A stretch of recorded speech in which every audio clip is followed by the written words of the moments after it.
listening to me, maybe you never been to Nigeria, you don't know Nigeria. That is how although people are seeing how Nigeria behaves now on social media. You go to Nigeria, you hire your own Nigerian police or military with big guns. As long as you can pay 1 month or 2 months or 1 year, 2 years, it doesn't matter. You pay and they will be protecting you. They don't care about any other thing, rule of law. They don't. If you count the Nigerian police and military that are protecting call it celebrities, businessmen, even ordinary miscreants that maybe has some money in your pocket, you go and hire police and military, and they will be protecting you.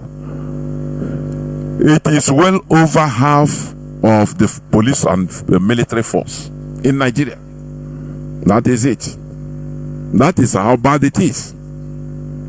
And that is why we want to get out of that country.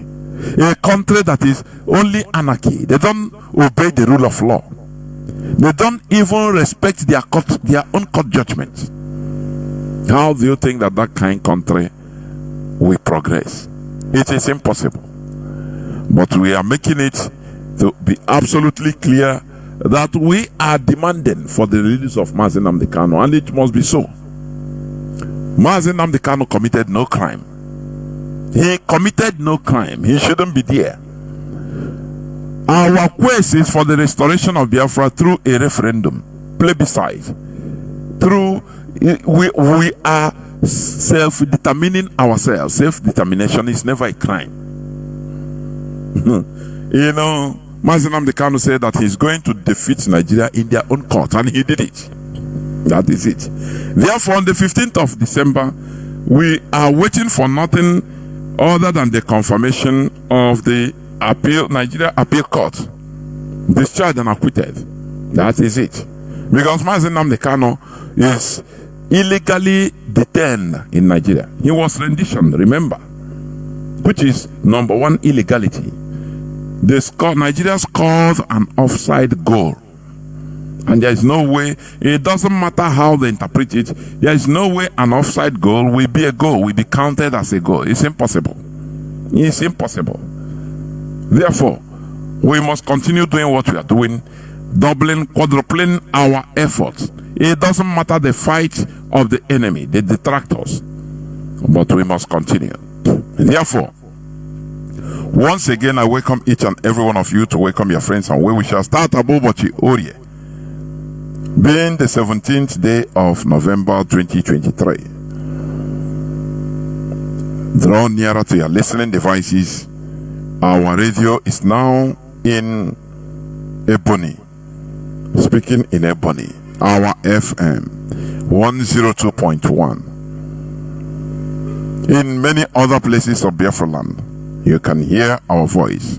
And do not forget that tomorrow is the fundraising day. The fundraising day stroke. Also the same tomorrow, the launching of our let me see, in Padova, our liaison center in Padova, Italy. Therefore, please do not forget, we must continue in what we are doing, because this Biafra restoration is our life. Do you understand? Now, let me continue, because we are going to talk on general issues today, but let me start by just pricking your conscience, which you have been saying here, about the discovery made in Lokpanta by the Abia State governor. The 70 corpses, decomposing corpses. Among the 70, you have 20 headless. Their heads were chopped off. We are killed in a most gruesome manner. And other countless, the description is countless skeleton. Countless, which means it can be thousands or hundreds of thousands. You understand? That is countless. That is the way it is being described. And everything everywhere is quiet. You don't hear all this in the Nigerian mainstream media. It doesn't make any fuss. People don't make noise about it. Imagine that you lost a victim. And not only that, we have mass burial sites discovered in parts of Anambra. That one is official, where they say 320 corpses have been discovered, and other places, including even in Olo, many places in Olo. There is a road if you are going from Olo town down to Mbe. There is a place we call Ugugidi. That gully, the amount of skeleton and corpses that are there is also uncountable. I am telling you, they kill every day. Most of the man is contracted criminals in a Bubago uniform. They kill, they go there, they just throw the corpse inside the gully. If you are hearing my voice, many of you know there. If you are going down from Olo down to that road going to Idato, just go down a bit from Olo, just few meters down.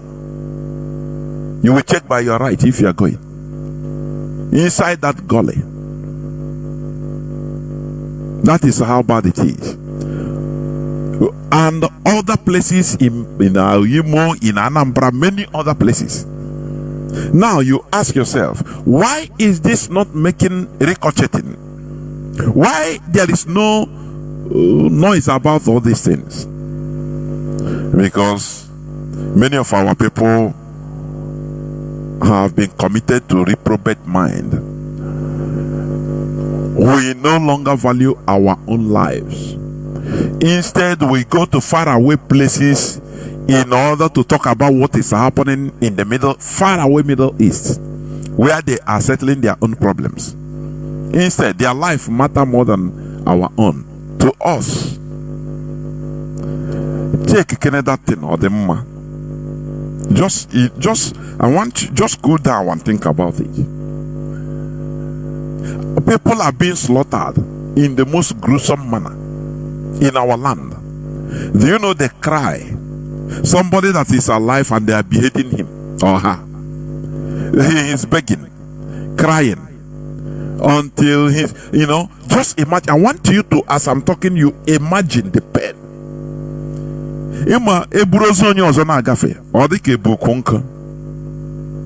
Imagine.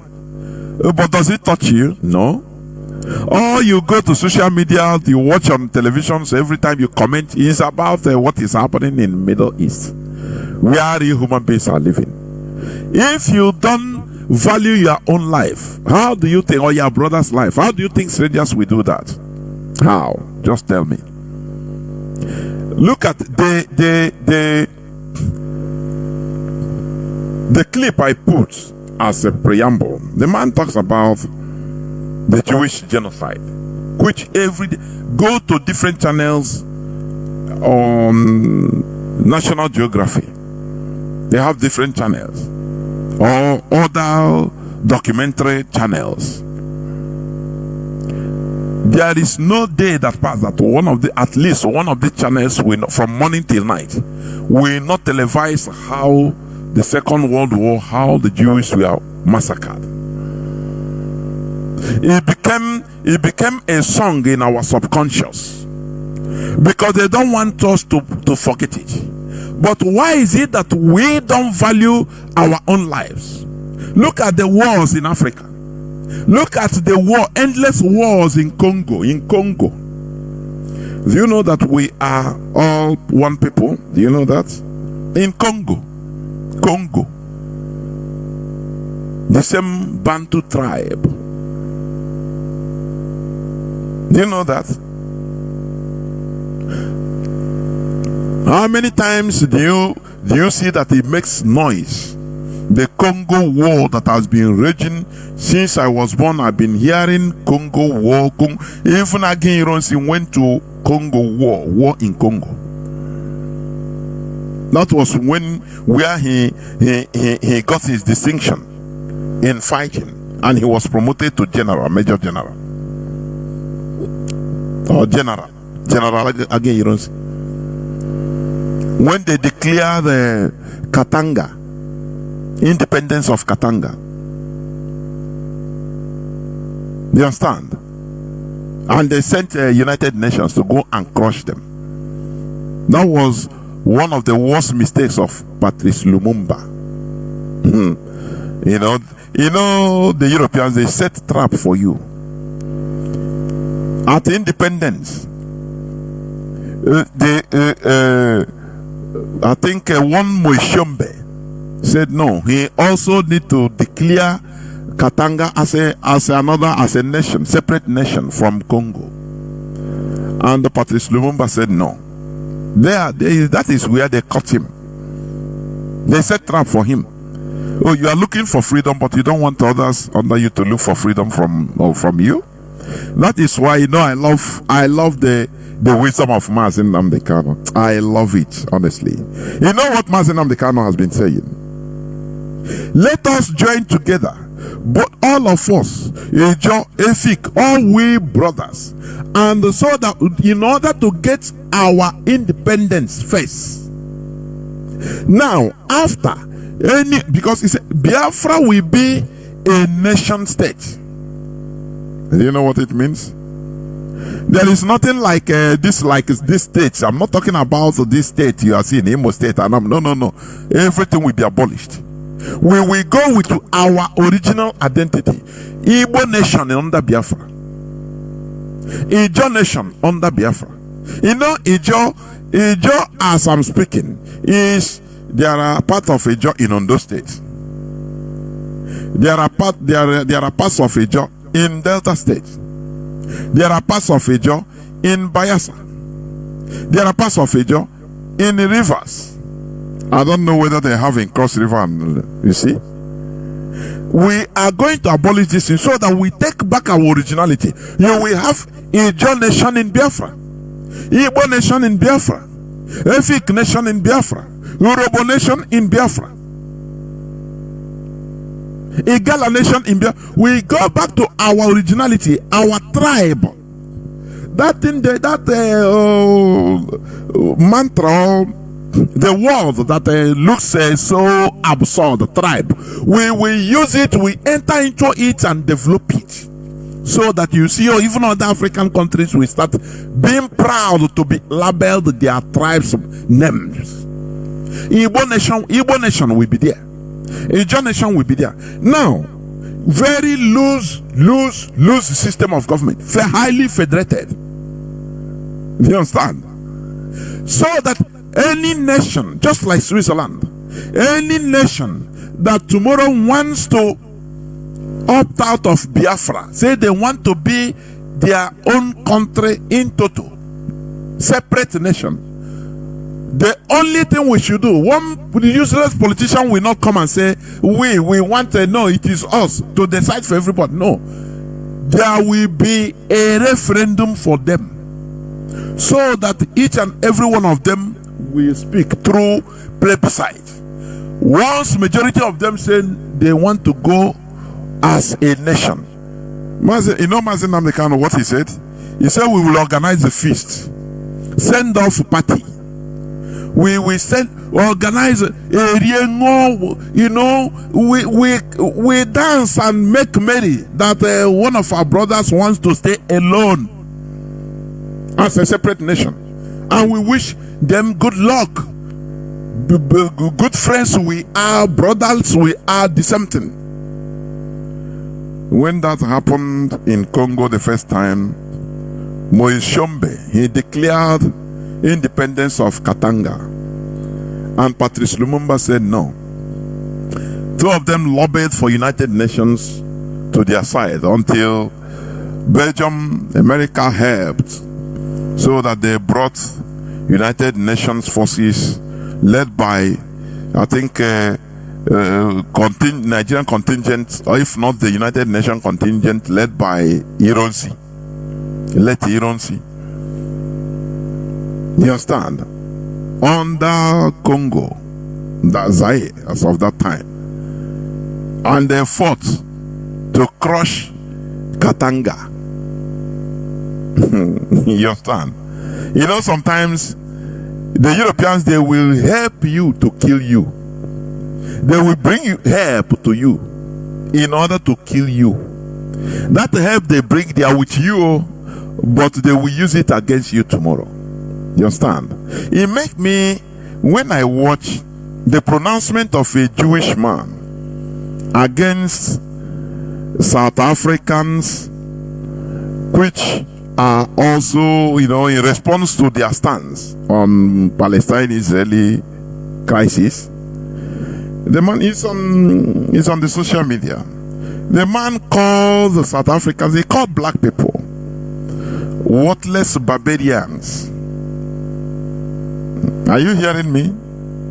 He called the black people worthless barbarians that are not productive, that cannot build even anything, even a bridge they cannot build. boss. You know what I got there? All this, oh God, let us build for you. Let us build. When time comes, anytime they want to yab you, they yab you that you are not intelligent, you are not productive. And it disqualified you. The man said that that's why black race is the lowest of all human beings everywhere in the world. Go and check it. It's on even Mazi timeline. Scroll it down, you see it. You see that the boss that we are unproductive, which means we are lower human beings. Are you going to doubt it? When look at the other day, I read the news here. Chinedu, he opened the border. All the 43 items that we are banned from being imported to Nigeria, including toothpick, Chinedu opened up so that everything will be coming into Nigeria, including toothpick. And the IMF, International Monetary Fund, applauded him for taking that decision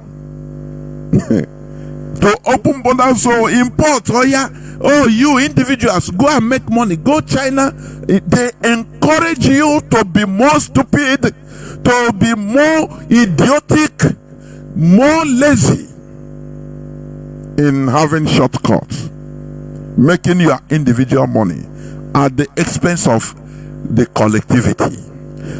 But when they will yab you, they remind you that you are not productive, you are useless. Because why? The difference between human beings and other animals is our ability, the ability of humans to create, to be productive. I don't know.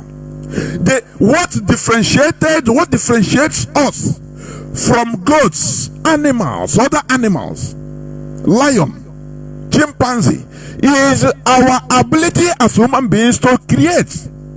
We are the only sapiens, beings, animals that are able to convert our language into technology. That is it. But when it comes to human being, we Africans are being helped to be lazy.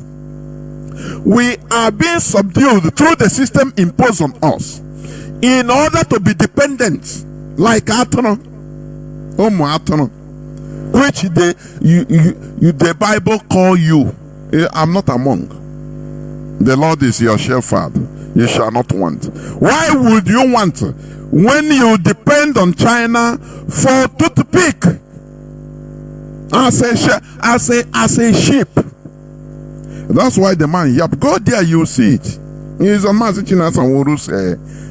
Facebook timeline. Scroll down, you will see. The man abused the black race. He's a Jewish man. He said you people you are unproductive in this world. That's why you are the lowest cadre of humanity. But when you are importing from China, importing from Turkey, you are making money, you are happy. You don't know that you are proving to be the lowest of the low. You understand? That's why IMF applauded Chinedu for making people, Nigerians, more lazy. Instead of going through, do you know that the hardest thing on earth is creativity, production, fabrication? That is it. If you don't have patience, you cannot do it. I used to say this: the aeroplane, if you enter aeroplane, I want to ride first class. You have paper money, you go and pay first class, and now you stay there, you command. Or if you are economy class, you relax, commanding. Hey, a flight attendant, I need this. Give me this wine. Give me this. You are commanding. You put in options. You choose any option you want. Do you know what it took the pioneers of aviation to reach where they are today? Where we are today in aviation? Do you know that? Do you know? No. What you are seeing is a result. That is why black race, we have been relegated to looking for shortcuts. And this shortcut is negatively affecting our lives. That is why mostly we Igbo people, we Biafrans, many of us want shortcuts in everything we are doing. That is why even in this struggle, you see many people that fall out because they want shortcuts. They saw somebody that is doing cinema on the social media. Oh, now hey, this is now they pursue him. Now we don't know what the idiot is doing. They are no more active. No. They want to shortcut. But let me tell you, there is no shortcut to freedom. You must pass through that. Today they have seen that by the one chance. Most of them are complaining. We are inside them. We know what they are saying. Because that is how you are relegated. Shortcut on everything. That is why you cannot produce, because you want shortcuts. Now that money you are going to use to start worrying yourself, building something that maybe you cannot even reap the good result. It will be in another generation. Instead, use that money now. Use that money. Go China. China. And the shortcut. That is how it is. That is how we now became dependent on the shepherd, your Lord, which is the white people, the Asians, Chinese. You become dependent on them. You will not lack. Highest thing, you enter flight to go China, or you just command. They load the container. Or if you want, you just command, because people now in Germany, now you get where things there. You get where in village where some I see some goods, so that is what you hear always. Some goods, then I send money, make I load everything now, or before other people, they load rubbish that others rejected and put inside container. Very easy, and you pay, and the people they are laughing us. You make money, you send the container to you now, a clear container. Very easy, shortcut. Let me tell you, there is no shortcut. There is no shortcut to progress. You must pass through that, very tedious journey of productivity. It's a very tedious journey. The first aircraft that was able to fly, I think 52 seconds, by the Wright brothers, I think 1903. It was made of carton, of paper, carton.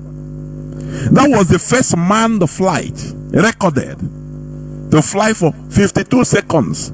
The height is not up to 3 meters or 4 meters. Flying 52 seconds. They didn't stop there because the journey is tedious. When you see, aircraft like Concorde, when you see any type of Boeing with different options, jet fighters, it started with a paper, ordinary somebody, some people. Do you know what? Some people, they will use feather, gum themselves at the back, and from a cliff they will spread like bird, and thinking that all this in order to struggle to fly, they will crash and die. Others will continue. That is the hard journey, and that is how they are where they are today. But you want a shortcut, always shortcut. That's why when they hear enter Biafra, Biafra is going to come in 150 days, people follow because you want the shortcut. You want the shortcut. That shortcut that leads into destruction. Where are the shortcuts leading us today? Importation of ordinary toothpick. How can you finance school children? School children into the tedious work of go into the bush, which we have. We tell here oko, we call it oko, bamboo. They cut it, treat it, now appear even with the hand. Chinese, so they do, some of them do it with the hand, and now appear, now cut, now appear, different people, and now appear. For you, it will waste time now. When will you make money with this? Nah. But you don't know that you are, if you are doing this, you are starting something that will be profitable for generations upon generations, forever. You want shortcut. Now, why not? Why you want to suffer yourself? Why not? Wow. Now go China, bring goods. Now bring toothpick. Waiting. Shortcut. That case. That's why we are being insulted. I don't blame the man, because what he says is true. We don't produce nothing. That is only when you have, if you want to come and talk as a black person, talk this against the government, a white government, they will come only one thing. They say, can you produce even ordinary toothpick? You don't produce. Why are you in this world? You depend on me to feed you. You depend on me to clothe you. You depend on us to do everything for you. So why you shouldn't talk where we talk. Tomorrow we give you head, so you sleep. You are not worthy of talking to us, and I support it's true, because we must. You don't.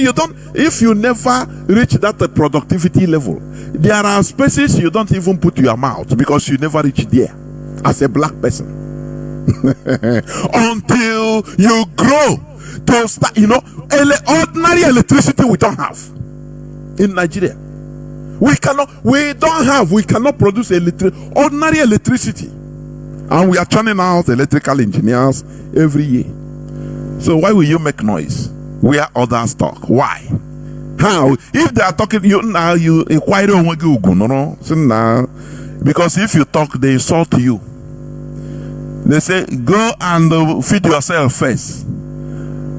You are still using the same old peasant style that was invented and used by our ancestors. You don't develop nothing, only consume. You consume. You want a shortcut. You want a very easy something. Why wouldn't we be insulted? Why? Tell me the reason why. All you want to do is to go to a place that is already developed, and you will be there sending photo that look at in here they have lights. Look at the shortcut developed already made. Why shouldn't we be ashamed, for goodness sake? Why shouldn't we be ashamed? That is why we are clamoring to restore our nation, where we will work hard. We shall suffer it, yes, but it will end up in glory for generations upon generations coming. That is what we are. That is what we are trying to build.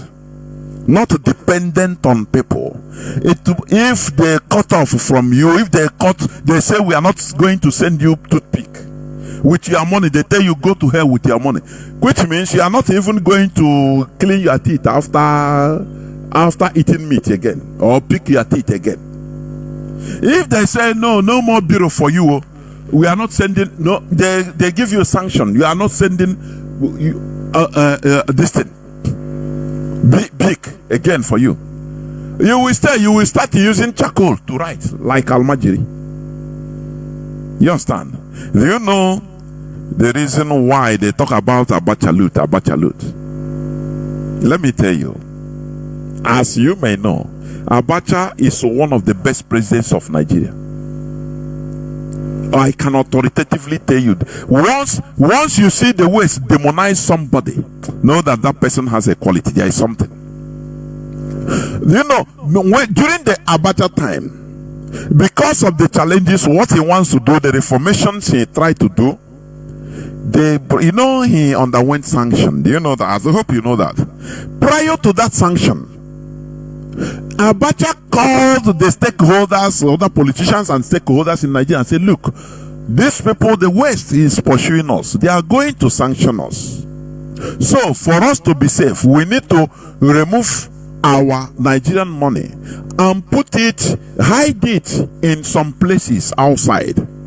So that once they sanction us, all those things we used to buy, we used to do with money, they will not know. We will be doing it, importing things that we need. And all of them agreed. That was when Abacha started taking the Nigerian money outside. The billions you are hearing he took all these things. They say from time to time they say 150 million Abacha loot. Money Abacha took out from Nigeria is more than $100 billion. You understand? This they are mischievous. Now, when this thing was done and the money now stay, he meant good. He did it not on his own decision only. He collected people and they agreed. You know, when something backfire and Abacha is no more there, no person talks for him. He is no more there. Now everybody turn. Oh, he is a criminal. Oh, he is this and that. BBC come bring the thing, add the voice. CNN is Abacha. Now the money they are bringing is just a fraction of what was taken out. A fraction. Oh, I'm telling you. That is why we are the most wretched of the earth. The most wretched of the earth we are. Because we are stupid. I am telling you. You see, many of all these politicians you are seeing today, all the politicians, they know this and they will not talk. Because the West felt that Abacha, they labeled him a fascist. A fascist, which he is not. Because any person that is trying to protect his own land, to work for his people, the West will label you evil, as they labeled Idi Amin. Don't you see how they killed former Hugo Chavez, former Venezuelan president Hugo Chavez? Don't you see how they slaughtered him, how they poisoned him quietly, and he died? Because Hugo Chavez, if not he's an indigenous American tribe. He came from a poor family. He rose up from a poor family. He was a shoe shiner. He shined shoe as a child, and he rose up through labor union in Venezuela. He suffered and he understood what is suffering. He understood what the people are suffering. Now, anything that is the Western Hemisphere, how do you call it, with the Americas? United States is because it's an agreement. They say they are in charge. So when they approach him, when he became the president, for him to do their biddings, to serve their wish, Hugo Chavez refused. That was his problem with George Bush. That was why Hugo Chavez hated America. He hated America with all his might. He started working for his people, building infrastructures in Venezuela for his people, for the people. And America, they don't like it. Why should you work for your people? You have to maintain America interest first before your people. Hugo Chavez said no. That's why I say Hugo Chavez hated George Bush. He used to call George Bush Satan, demon. Openly, don't hide it, because you know what they are going in secret, in the backyard. He hate them, and they poisoned him. You see that? You see, these people, they spread terror all over the world, so that once you are in power, you first of all come and bow down to them and ask them. They will give you a list of what you have to do for them first. Forget about your people. When you talk about your people, they say forget about your people. We own the world. That is the monopoly or unipolar world that is the BRICS is trying to break. People don't understand what is going on in this world. It's huge, very huge. That is what this BRICS is trying to break up, to make the world a real democracy, a multipolar world, whereby people, one side cannot decide, only them deciding the fate of the whole universe without question. You see that? So what am I trying to say? We should remove this mentality of shortcuts and start hard work. Start working hard for our future. Productivity is very hard, but it pays in long term. You understand? This mentality of let us say making money, individual selfish money, it is our downfall. It is not our progress. So onye na-echekwe na anyị na-agba mbọ anyị na-make ego individually, that is our progress. No, it is our downfall. The only way we can succeed is collectivity.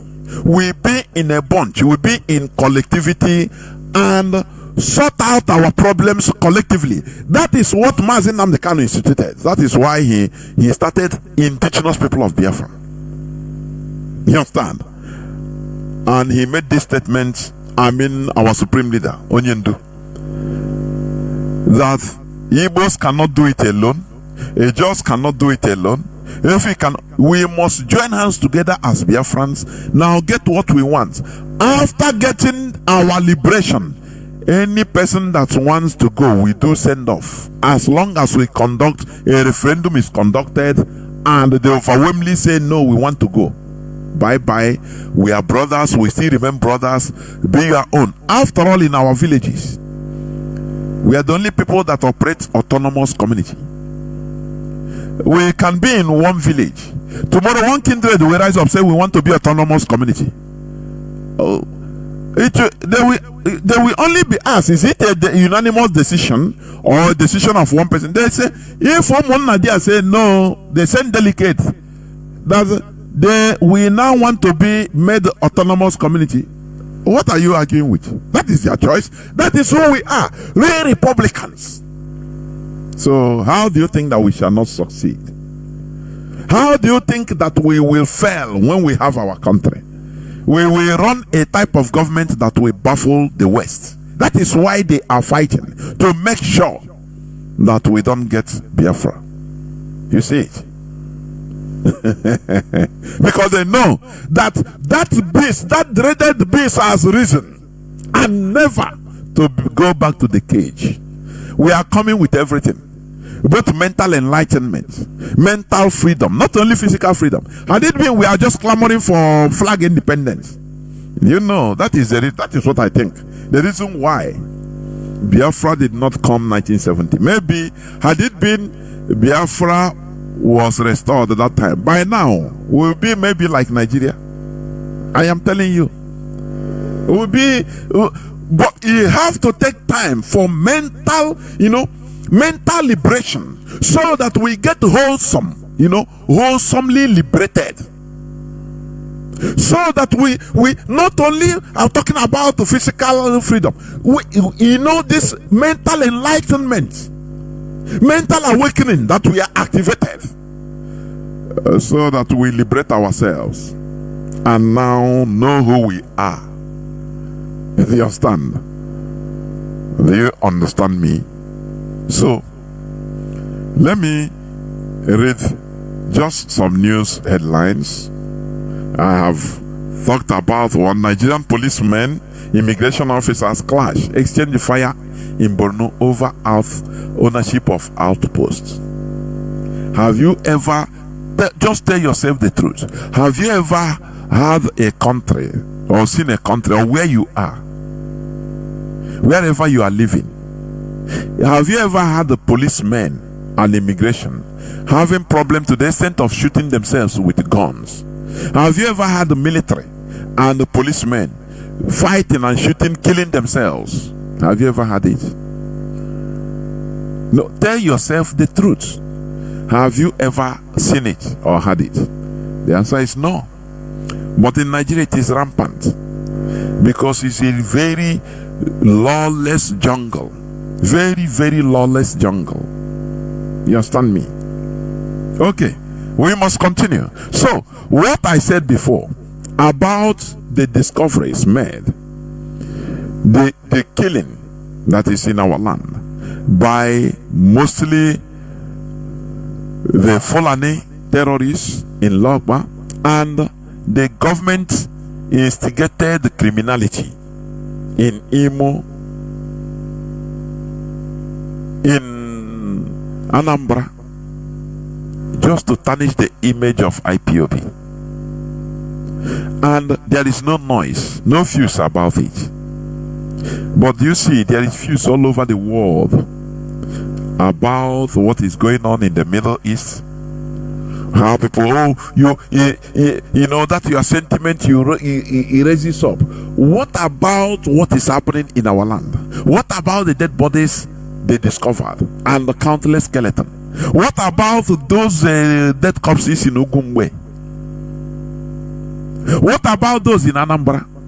Different parts of Anambra, different parts of Imo, Olo, everywhere. Mass graves, dead bodies. These are human beings like you and I. Human beings that always they wake up in the morning, they eat and serve food. Lunch, they take lunch and serve food. They make, proposal or plan of tomorrow. They have feelings like you and I. But all these people that are being slaughtered, all these corpses that are being treated, our own people, it doesn't touch you. They don't touch your sentiment at all. Do you see? But what prickles your mind is what is happening in far away. People that don't regard us as anything. People that call us that we are barbarians. That is what matters to you. Are you now seeing that you yourself, you relegate yourself to the lowest as a slave? Don't you see that? During when this is it Mayweather, what is the name of this guy that was I can't breathe, that was killed, the black guy that was killed in America? Protests went viral even to Nigeria, in Lagos I think, or Abuja. People protested for far away Americans. But what is happening in their own land, their own people, they don't care. Can't you see that there is something seriously wrong? This discovery in the other day I read where some Igbo group, that's the forum, where they are even chiding Alex Oti, governor of Abia State, for going in there, for trying to find out, for trying to make that market a daily market. They never one time talk about the dead bodies, the corpses that we have found there. And all these things keeps me thinking, what type of people are we? Why do we reject and hate ourselves in this manner? Unconsciously. Because you might be saying, no, you don't hate. I say, unconsciously we hate ourselves. Because if not, we will be taking care of what is happening in our land. The dead bodies, people will be shouting for, justice for these dead bodies and their relatives. They will painstakingly be, trying to identify those dead bodies. The other day I was watching, I saw even archaeologists were hired. Renowned archaeologists were hired by the Israeli government in order to come to identify. They were sieving the land where Hamas massacred the Israelis. They were sieving. Take any object they can see in order to find out DNA, any object of any person, those that are still missing, that they are not identified yet. They want to identify, pinpoint, and give and say, okay, this person is so person is dead. It's confirmed. Look at one of his remains. But in our own land, nothing like that. No, all those dead bodies, there are people, their siblings will live with this pain of not seeing their loved ones forever. They don't see the dead body. They don't know what happened. They will live with it forever, generations upon generations, and that is causing traumatic, problems in our land. That is why people are mad. Many people in Biafra land are mad. I am telling you, without knowing it. Because of the traumas they are going through, they don't know who to. There is nothing, no person, no institution to salvage them. No person to. All those dead bodies, all those skeletons, do they have identity? How is the identity going to be? How are they going to be identified? No way. No way. So they are treated like, wild beasts. Do you see the difference? Because Nigeria doesn't value lives, and they have traumatized us into not valuing lives. I say it. When we are small, I could remember to see, when you see they carry dead body in a casket as a small boy. Hey, you dare not even watch the casket.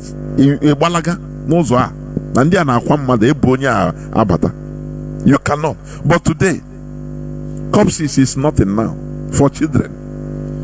It's very bad, very horrible. Do you understand?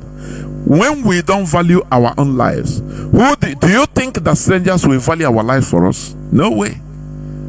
No way. Is there any clamor?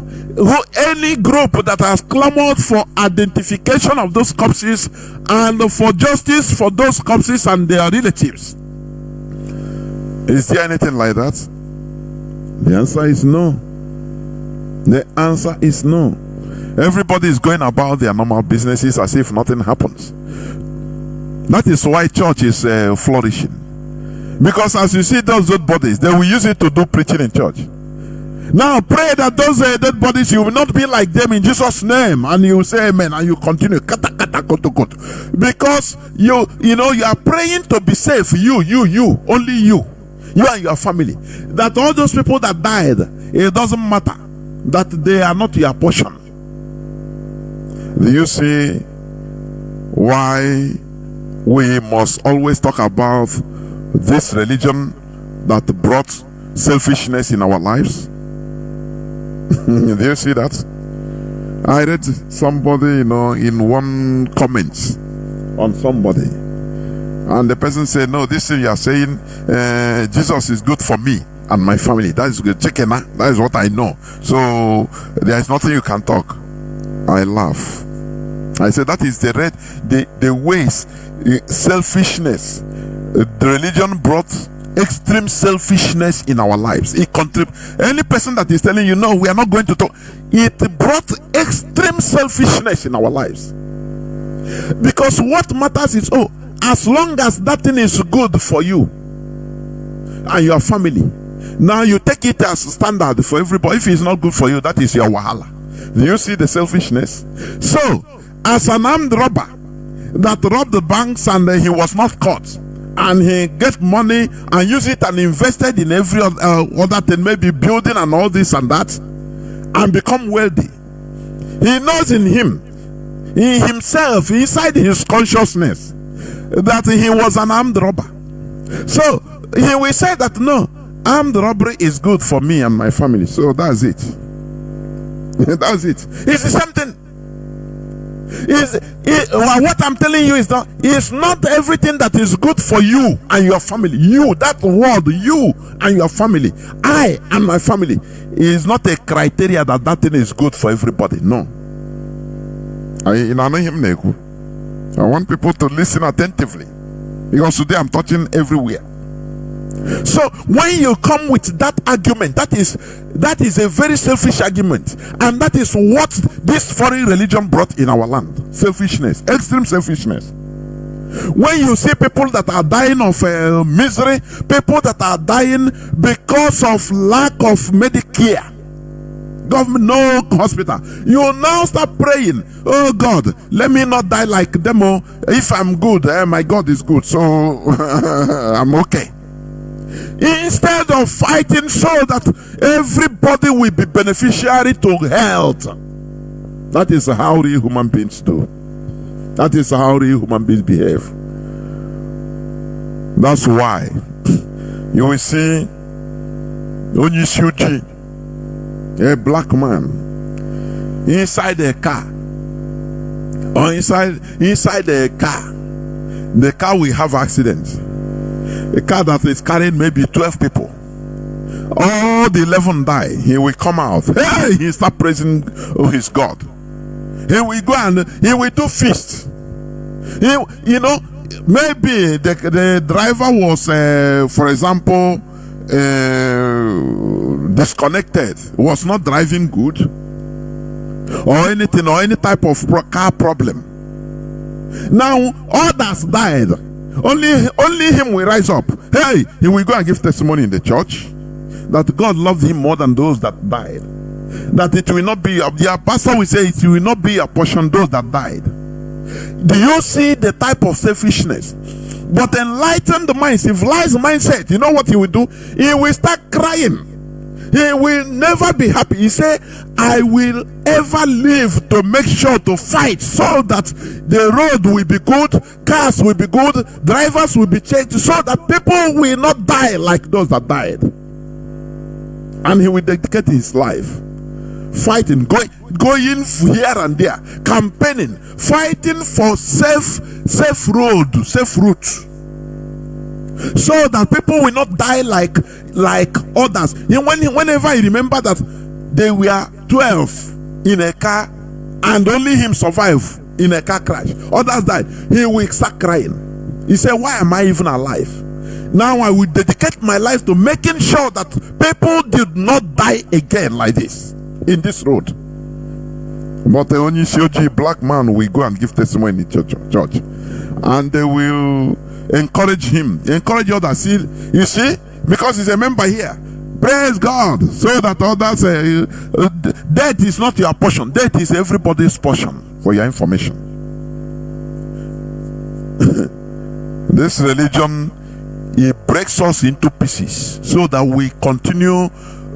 Only what we are looking for is my own. Pray for my safety, me and my children, me and my family only. We are no more interested in working for the safety of everybody, collective safetyness. No. If you want to safety like me, come to my group, come to my church and pray and have faith. That is the only criteria. So no more collectivity. Do you see that? This is just a digression anyway, but it's allowed. So what am I trying to say? Collectivity is the key. Is the key. That is why when the Jewish man is yabbing the South African, which represents our black race, he said, you people are barbarians, you are not productive, you cannot even build a bridge that our ancestors built 7,000 years back. That we are now lazy, that we cannot even build a bridge, that we import toothpick, we import everything. The clothes you are wearing, just go, if you are in the zoo, just enter into your parlor in your house, check the whole gadgets, from paper or everything. How many of those things are manufactured in Nigeria?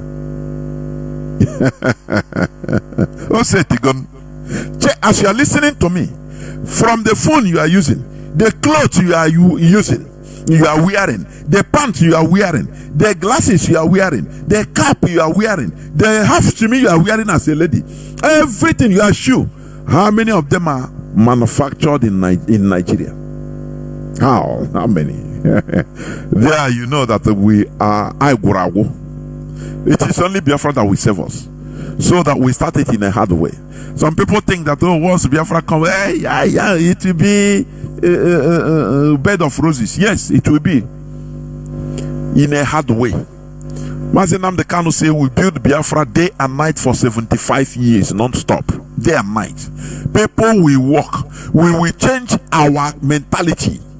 This lazy mentality of not walking a shortcut. There is no shortcut. If you look for shortcut, the only thing is that new prisons will be, gigantic prisons will be built. Those lazy people, you go inside prison and learn the hard way. Those that are looking for shortcut, you go, you'll be sent there for shortcut. Now you stay there to know that shortcut, it means long run. You stay there and waste your time, because we will learn to walk. You understand me? We learn to work hard collectively. You know, as I used to say, you are as intelligent as you are the environment you are in. Anywhere you are, just if you go to Ajegunle, the people there, the way things are, jaga jaga. That is the level of their intelligence, their consciousness, their intelligence. Anywhere you go, you watch the environment. That is the level of intelligence of the people there. If everywhere is dirty, the people there, their consciousness do not record that dirt. It's only you that come from outside that is not living there. When you come, you start perceiving. Do you see? Maybe you see people that are selling beside garbage. Garbage bin, dust bin. You that come from outside, that is not staying there. When you go there, only the order will not allow you to stay. But there are people there that have been there. That is consciousness, that brain that is recording order have died. So they are now accustomed to that order. If you come there and complaining that order, they will laugh at you, say, nah, we not even perceive any order again. That because that order synopsis, the brain cells that tells them about that order it have given signal and is tired. So you cuckoo faint. It's no more active. Do you see? That is how these things are. As we are, importing everything into Nigeria. Very easy. It's very easy. Only your phone call. You have customers in China that you throw. No, you send money, they just give you what you want. It's very easy. Now, why will you try to go and start troubling your head in order to start up to do something, to manufacture something? Even people will say, nah, you are crazy. Nah, you are crazy. Just send money in China and I have contact. I have contact. Just send money, they bring everything. Do you see that shortcut that leads to damnation? That is the shortcut. That road, that broad road that is recorded in the Bible, but it leads to eternal destruction. That is the way. Unfortunately, that is the way we are going. Shortcut. Make money easily. Personal money, private money, selfish money, just for you. You okay? You are on one now. In a bute container. You don't know that you are impoverishing future generations. If you start up all these things in our land, it's hard, but after the glory will come later. I don't blame us anyway, because the system does not encourage productivity. If you want to produce, look at our brother producing car. Look at him. If it's a country, a same country, where is a real country? That what is the name of this our brother? Sometimes you want to say something, It's in your mind, but it cannot come out. Please inbox me. What is the name of our brother that produces car? If it is a real sane country, please, I am telling you, he will be encouraged to produce an affordable family car that will make even every family can be able to afford, even through higher purchase. Even if it is 1 million naira car, 1.5 million naira car, higher purchase, you deposit 200,000 first. Now you'll be paying 50,000. Now you see that everybody, almost every family, will have car at least. Almost. That is how and as he's building it, he's increasing factories everywhere in our land, even to neighboring countries. Now only very rich people can be able to now bring in foreign cars. Now that foreign cars will be taxed, will be heavily taxed. You are not going to ban them, but you say they will be government will put heavier tax on them, so that if you pay the tax, no problem. And everywhere the police will be checking them more in order to discourage people indirectly. Everything is politics. They will say we are in a global village, yes, but now police will be disturbing all those with foreign cars every time. It will make you, even you say nah, I can nah. Everywhere they stop you. You have to check whether you have paid this. Innocent, yes, thank you very much. Innocent. Mazi Chuku innocent. Ndewo, yes. Yes. Innocent. I mean innocent. If it is a sane country, innocent will be encouraged, and by now he will be having not less than 1 million employees. Cars, affordable cars will be everywhere. Will be encouraged. Everything is politics. We are not going to say no, we are not going to import. But when you import, taxes are there, import duties will be there waiting for you. Now, number one. Now, after, there are things that will be exempted for internally produced car. You will not be paying. You understand? Internally produced car, locally manufactured car. There are some things that they will be exempted from paying. But once they see Mercedes, Peugeot, and others, they will, hey, oh yeah, where is this? That disturbance can cause the person, discourage person, say, nah, I'm gonna locally made.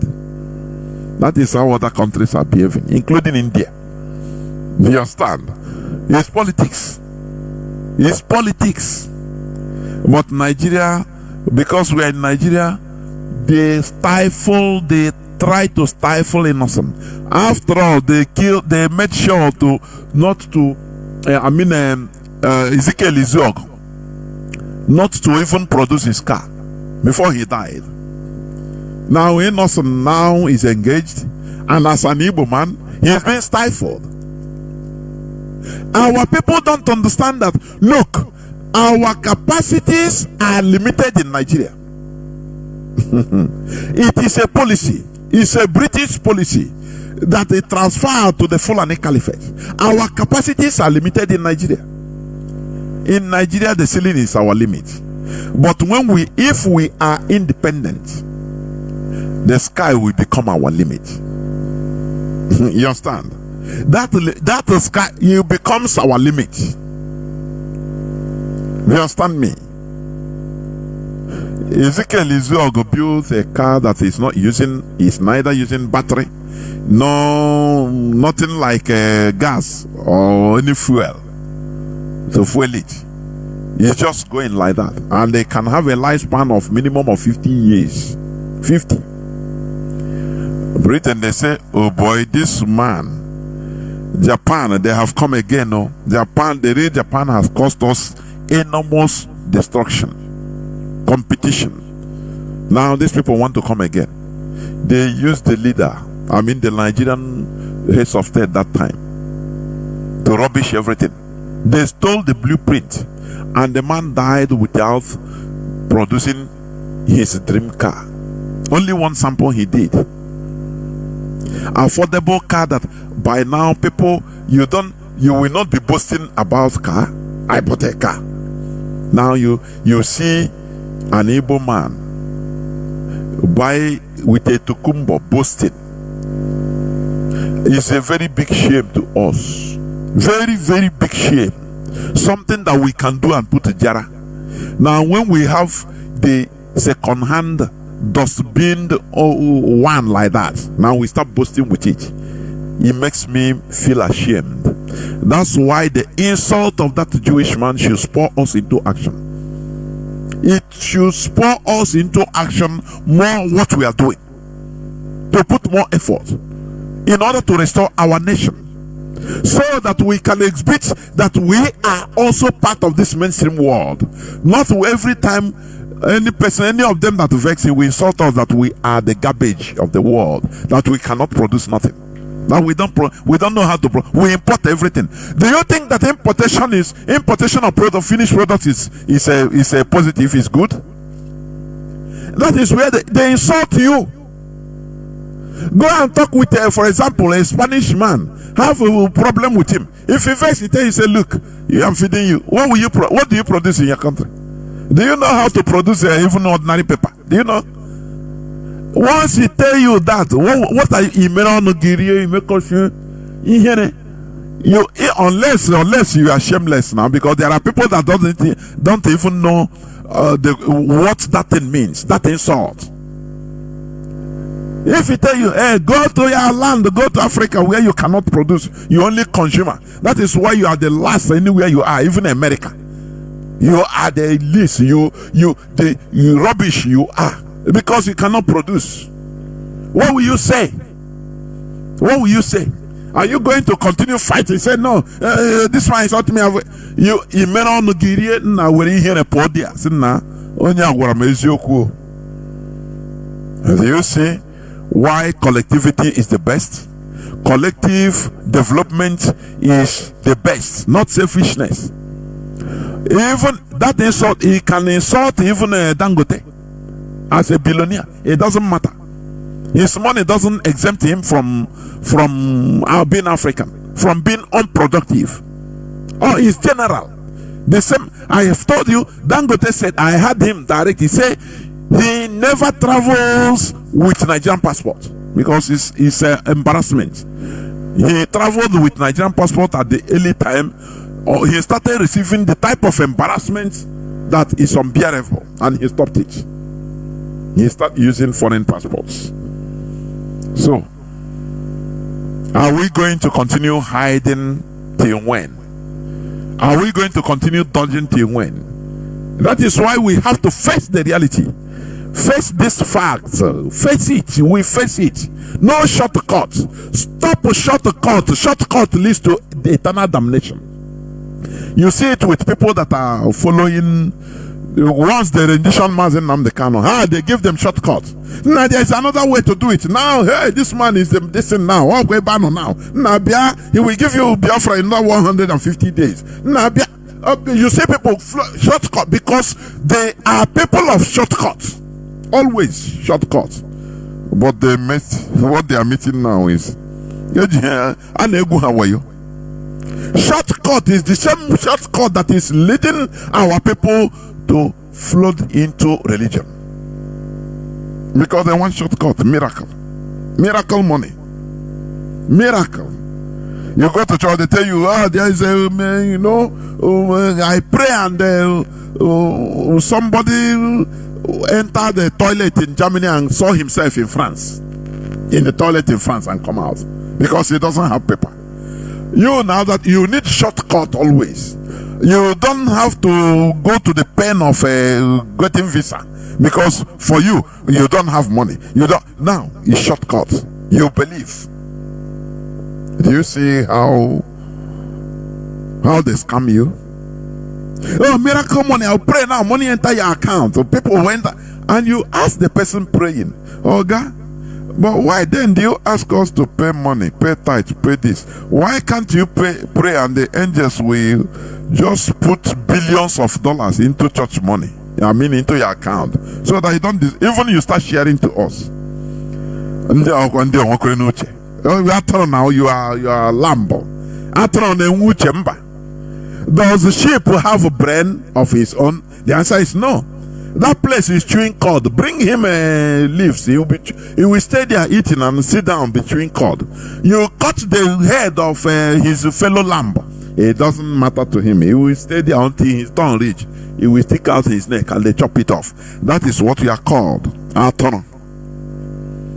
May we never be Atona again in our life. May we cease to be sheep.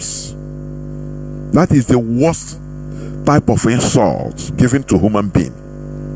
You understand? Being sheep, being catered for. The West are catering for us. Anytime they want, they use black people as guinea pigs to test drugs. They use Africans to test anything they want to test. They come because they are you're unproductive. What will you produce? Nothing. So, let me just go into another news headline before I open the lines, please. Now, the ordeals. I'm talking about the ordeals of Emefiele. Say Nigerian court orders former central bank governor Emefiele to be remanded in Kuje prison over 1.6 billion naira fraud. 1.6 billion naira is not up to $3 million.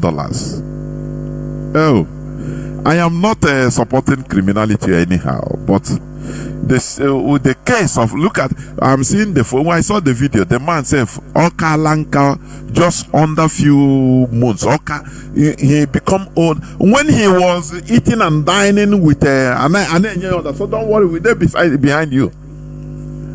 Do they ever arrest any person that is his complice, his senior officials? Igbo Ndona, Igbo Nto. When we tell you that you have no space, Nigeria is your graveyard. Nigeria is our graveyard. I am telling you. No, once they are on top, maybe on some, status in Nigeria, then we pretend that no, these people are miscreants. Today he is suffering. Before you know now, hypertension will kill him. Emefiele. Do you see? 1.6 billion naira, which is not up to, is it up to $3 million? Whereas the people that are stealing $5 billion, $10 billion, Obasanjo is a $16 billion electricity project, something. No person talk about it. But Igbo man, let me tell you, when the catastrophe will touch everybody, as an Igbo man, as a Biafra, that time you will understand. It happened to the Jews. When Zionism started, they called them miscreants. And we draw example from people that we know, we can see. They started Zionism in Russia in late 18th or 19th century. They started late 18th, 19th century, and people that are Jewish Europeans that are on top, well, maybe some of them are doctors that are, medical doctors, specialist doctors to the king or queen or president of their countries of abode. Some are, financial. Some are big businessmen that are treating with kings and queens of different countries. Some are wealthy, very wealthy men and women. They felt that no, these people that started designers, they are miscreants. So I beg, man, no, bring waiting there. Me, I'm an European. In Europe we stand, no matter that I'm a Jew, but in Europe we stand. They call those people miscreants. If they are doing something, they don't care. They say, no, this don't reach here. Me, do you know me? I'm a cabinet minister of Austro-Hungarian queen. So don't ever carry this your Zionism, go your way. They now, separated themselves into these are small boys, miscreants, that jobless people, shouting Zionism. Where are you going? Our dream is here in Europe. We build it. With thinking that is how life is. Until the Second World War. When 1935, it started. I mean, when Hitler entered power, because Second World War started 1939. But 1935, Hitler entered power. The Mazi, they entered power. They were elected into office. Hey! He started by closing the businesses of Jews, dealing with them, seizing their guns, telling them, surrender your guns anywhere you are. Now, people with foresight started running out of Germany. Some running out of Europe completely.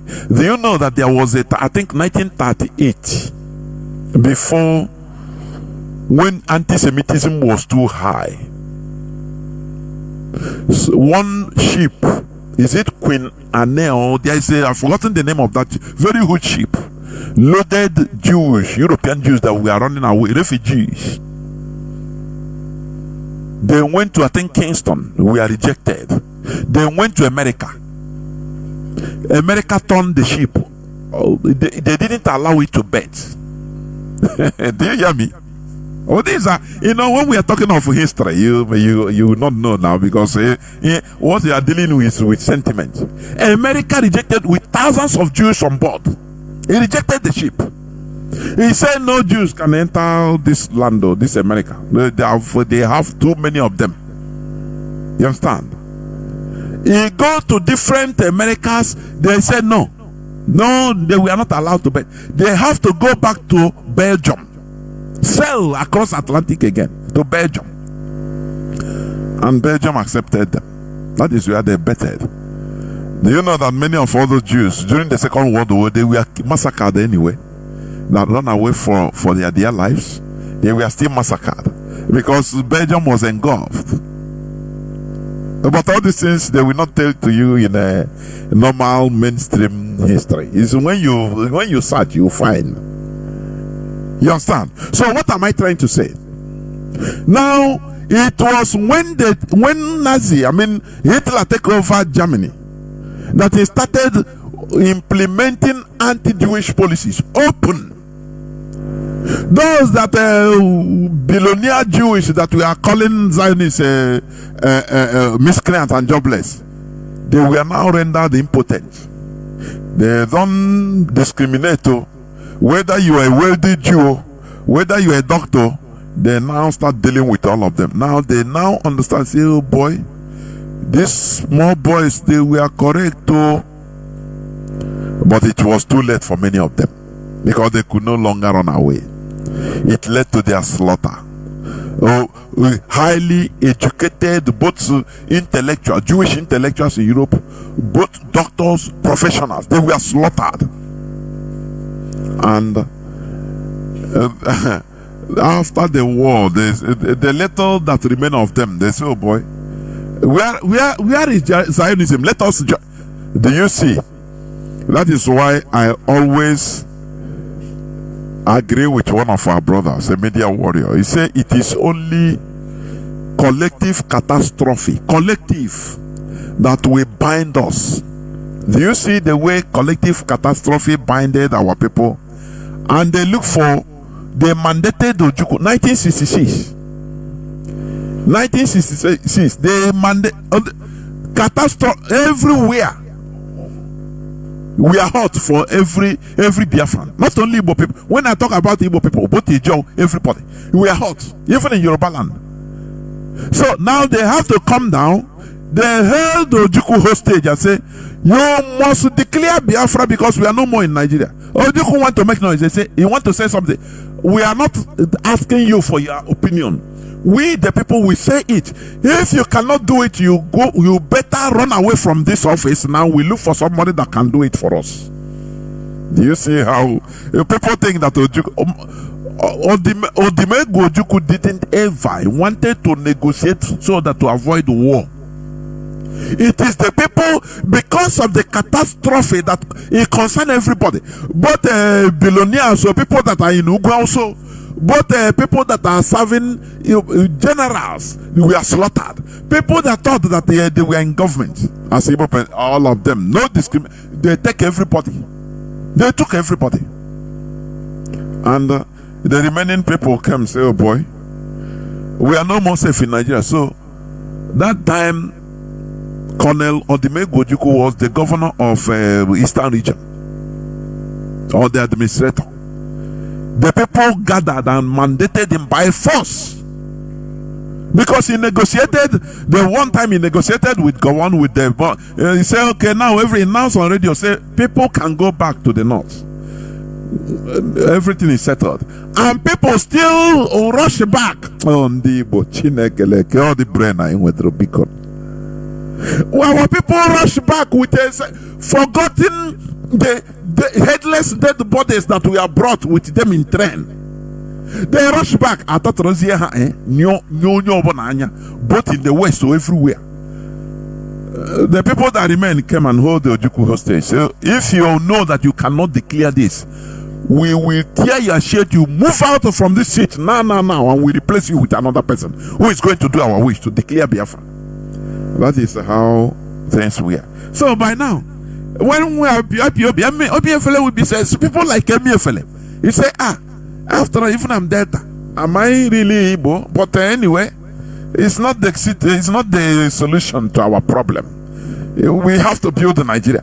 Now they have held him hostage for only 1.6 billion naira or not dollar. Whereas his superiors that we are accused of $15 billion, $10 billion, they are free. This is the same Nigeria with you. Now, maybe if you near him, he will start telling you in confidentiality that, look, that is how we always be. That time you have experience. Or say, nah, you know, man oru na ya okwezie oga ko ekuchikwe ya nkonye oso na abia ya mekosie say one Nigeria, you know, but he will confide in you as his brother.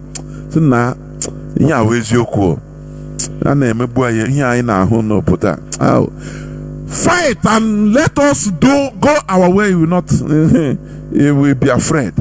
Now he is inside. They reminded him in Kuje prison. Igbo man, they will subjugate you and make you look useless. He will get out from there only after signing to be eternal servant of the caliphate. Because all these people, these things are pending. You know, the way caliphate works, the Sokoto caliphate, they learn it. I don't know whether they learn it from, I cannot say they learn it from Britain, because also this Sokoto caliphate you are seeing, they are very big politicians. That is why they conquer before even Britain come. You know what they will do? They will humiliate him and now make him to sign some papers. You understand? Which you don't know. You and I will not know. To be their eternal vassal, servants, and they will leave him. They will clap. Oh, he has been released. Tomorrow he will vie for office as a senator or as a governor in his country, in his state, and he will win. And he will be doing the biddings of the caliphate. You will not know that the time he was in jail. That is what that saved his life. That you are going to serve us. Anything, even in future, we will make you governor. He said, yes, no problem. I agree. That is what is holding people like Ojos Okalo. When you see, oh, they are arrested, oh, they are accused of this and that, you don't know the back deal they got. After, they will push them to go and vie for office, and they will become a thorn in our flesh. And you'll be shouting. You don't know that that virus had been in him when he was in jail, and when he was accused of fraud. They are the people that will push you into committing this fraud, scam. Not you, because I beg sign. Not only him eat that money. They will push you, even if they will push you, force you to blackmail you tomorrow. They know. Will our people learn? People that love shortcuts. Shortcuts. Tomorrow he will come after being released. You don't know what he has signed. Tomorrow he will come and become a governor, a senator. They call me, and you'll be shouting, "Oh, our road is not good, His Excellency." Oh, you don't know. He will sign the money and they will share. He will share it with the caliphate. If you talk, they will bring a military and kill you. That is what they signed. Don't you see Hope Uzodimma? Haven't they given him certificate of return? Haven't they given to him? He know inside him. He know what he signed with the caliphate. Ndi bondono. I throw out on Nigeria. Honestly speaking, I throw out, but we must get out. Now, let me read this. Last but not the least, Nigerian policeman used the POS machine to extort 20,000 naira from me. Said I looked like IPOB member. A businessman recounts. It's an evil man. You know, that is the way they operate. That is the way they kill. If he said them that time, they will kill him and say they have killed the ESN. Do you see? It's a non-entity that don't know or don't care about what we are doing, because you will fall victim. You will not start telling them that, look, I am not IPOB, they will kill you. Do you think that sabotaging what we are doing as an Igbo person will save you? Once they corner you, police corner you, and they requested money from you, you don't have. They say you are an IPOB member. You say no. Even I help to flush out IPOB, they will kill you and say even you are ESN. So every Igbo, you are an indigenous person of Biafra, whether you like it or not. Anytime many people that are being slaughtered, many of our young men and women that are being killed today by the Nigerian police, many of them even don't know anything about IPOB. I say most of them they don't even know anything about IPOB. But how will you deny? Once you are in their midst, you are an Igbo man, you are IPOB. Why not join hands together in order to support what we are doing? You will not do it because you are very heady. All that is waiting for you is on week for you to something very hard to happen to you, for you to now start wow, this country wow. So they hate Igbo man because that time if he's alive to tell the story. Any person that you hear is say, this country safe. This country. Look at what happened to me as an Igbo man. A man, I say, now you can talk, Abi, but support IPOB even covertly or overtly, anyhow. Or you come and say, no, you don't concern me. Those that are saying you don't concern me, they are always the victims. You understand? Let me stop here so that I will go into a few minutes break. So that when I come back, I will open the lines so that people will start calling. But do not forget that today is the 17th day of November 2023. Therefore, Tata Bobo Theory, as I said, therefore, I will go into a few minutes break so that when I come back, I will open the lines. Please do not go away. I will be right back. Do not go away.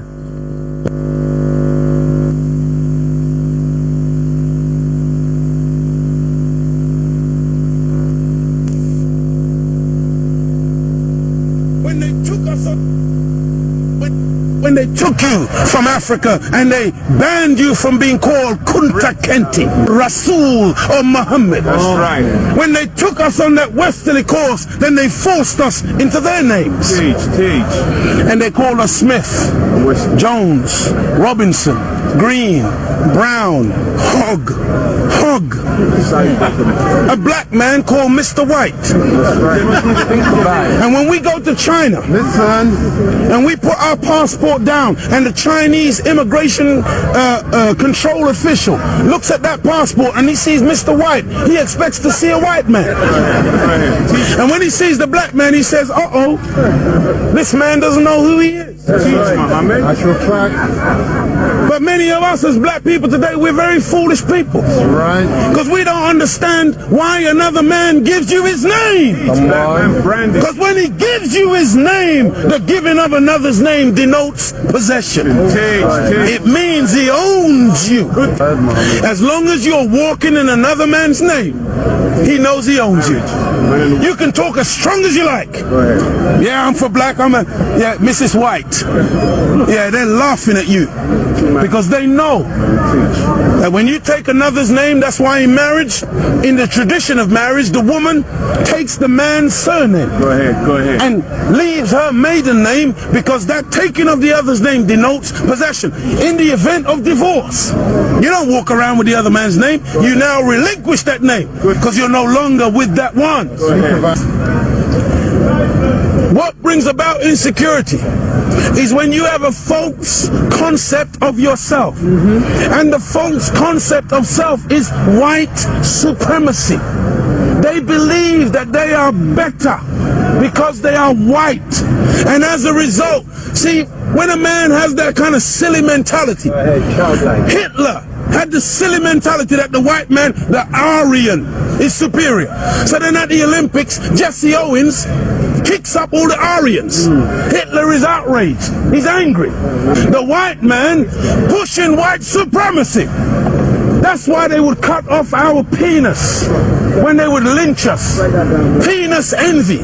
They're afraid of the black man because of our potency, because of our manliness. Because when you look at the black man, he's a real man. He's strong. So then they would have us as mandingos, fighting one another. That's why even today, they want to be the heavyweight champion of the world. They can't find a white man to do it. So they tried to turn a black man, Frank Bruno, into a white man.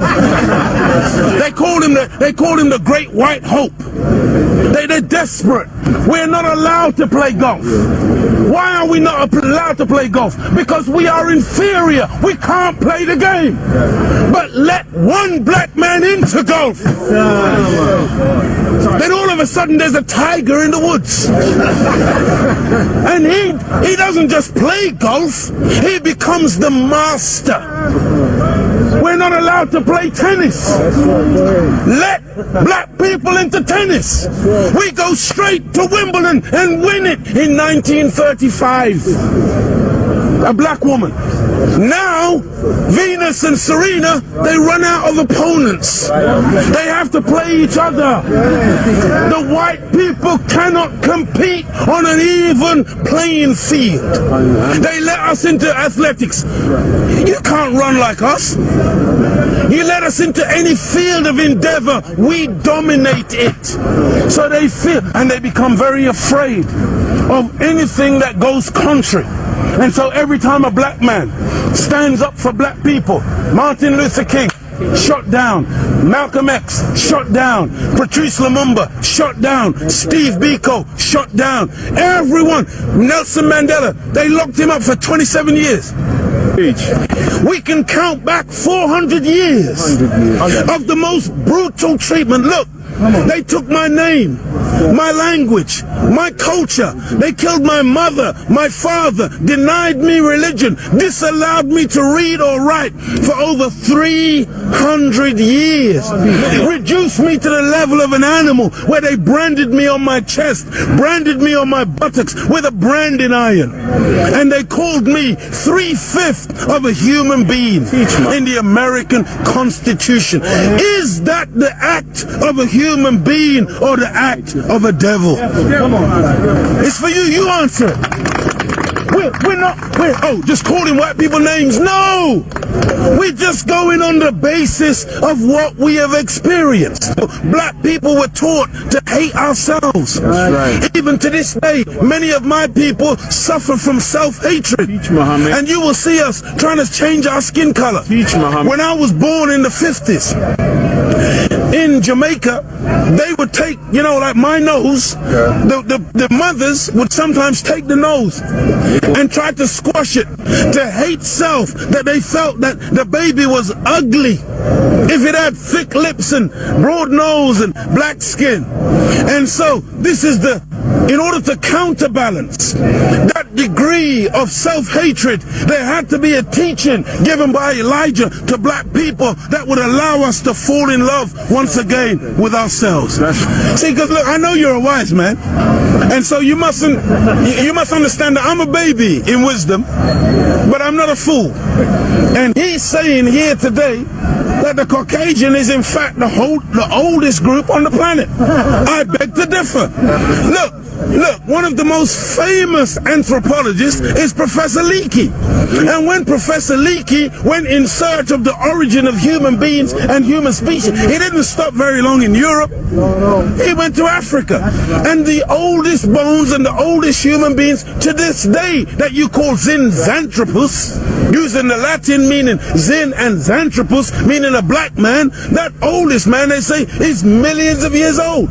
You went back and found one even older than that. You called her Lucy, a black woman. Go ahead. And every sensible historian, anthropologist today agrees that the black man is the father of human beings.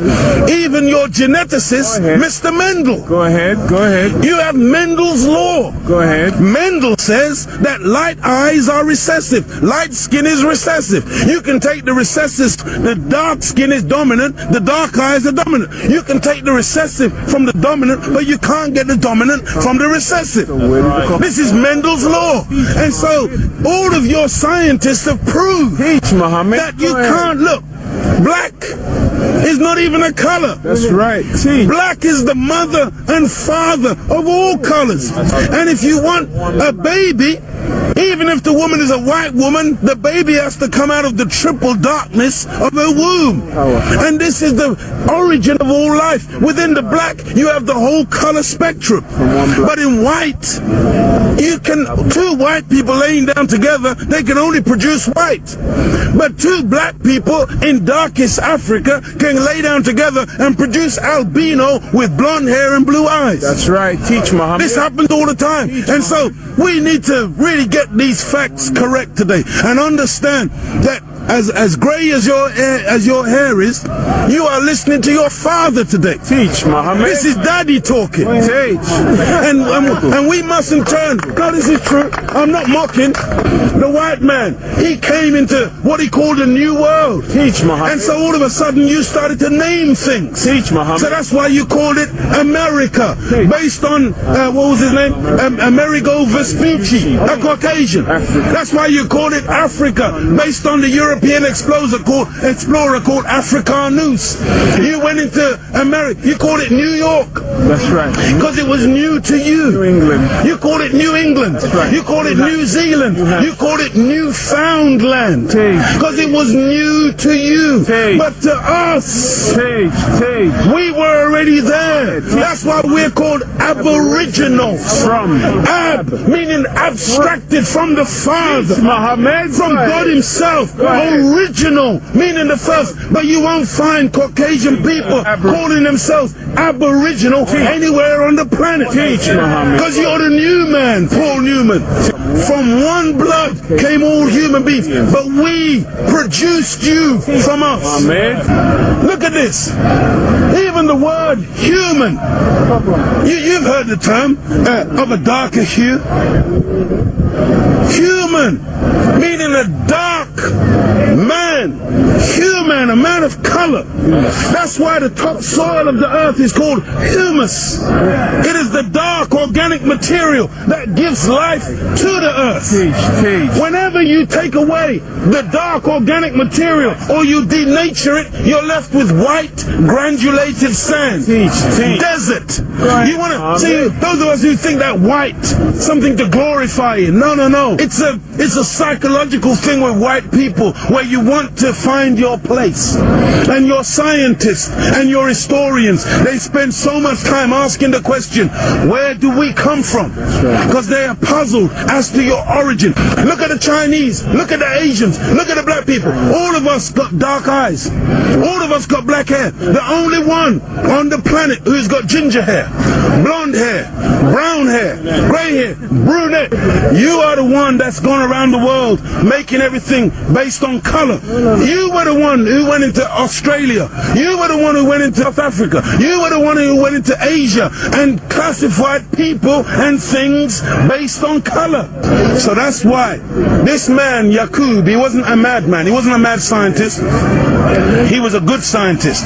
And the Caucasian person is a person who is anti-nature. That's why when the sun comes out, I'm energized. Me and the sun, we got a relationship. I love the sun. I don't need no sunscreen. I don't get cancer from the sun. Me and the sun have got a good relationship. I love it and it loves me. But white people, you got to put sunblock on.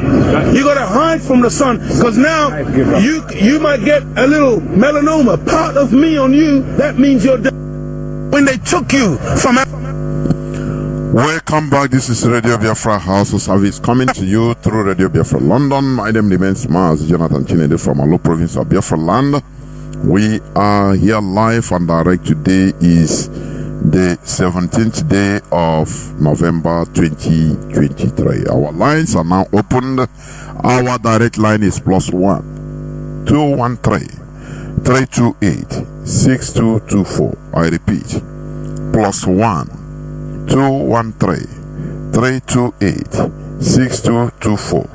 Our WhatsApp and Signal line is +61 405 142 547. I repeat, +61 405 142 547.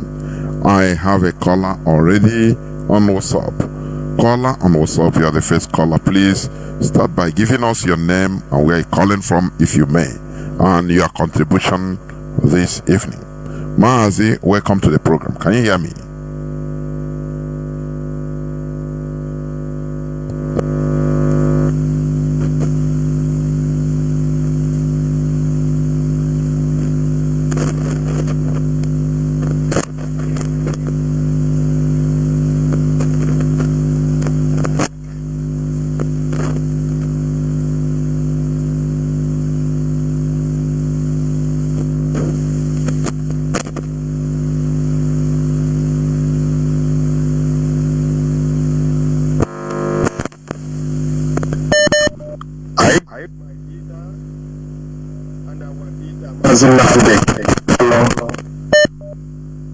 The man who set up this platform to expose so many secrets that was hidden for humanity under the roof of heaven. I greet him once again. I want to start from the Abacha you talk about this evening. I know the time of Abacha. Abacha was the best, one of the best military government in Nigeria. During the Abacha time, fuel, kerosene was 11 naira all the throughout of Abacha, 11 naira per liter. The exchange rate was 80, 79, 80 naira per dollar. The highest nomination naira paper was 50 naira. Was 50 naira. Anything you bought in the market was whatever you bought today, 1 month, 2 months, 6 months, throughout Abacha is the same. Cannot change from what you bought it. Abacha was the best of the best military government we have in Nigeria. But I was surprised. Each time, people will come up and say, Abacha loot, Abacha loot, Abacha loot. Because Abacha is dead.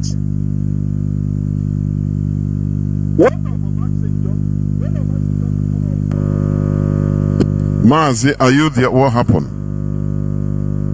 Mazi, are you there? Are you still there?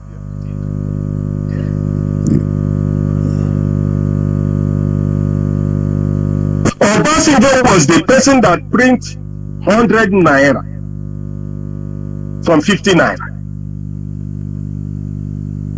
Obasanjo was the person that print 200 naira, 500 naira, 1,000 naira. And as Obasanjo is printing money, the same time the naira was going down from state to another state. Hello?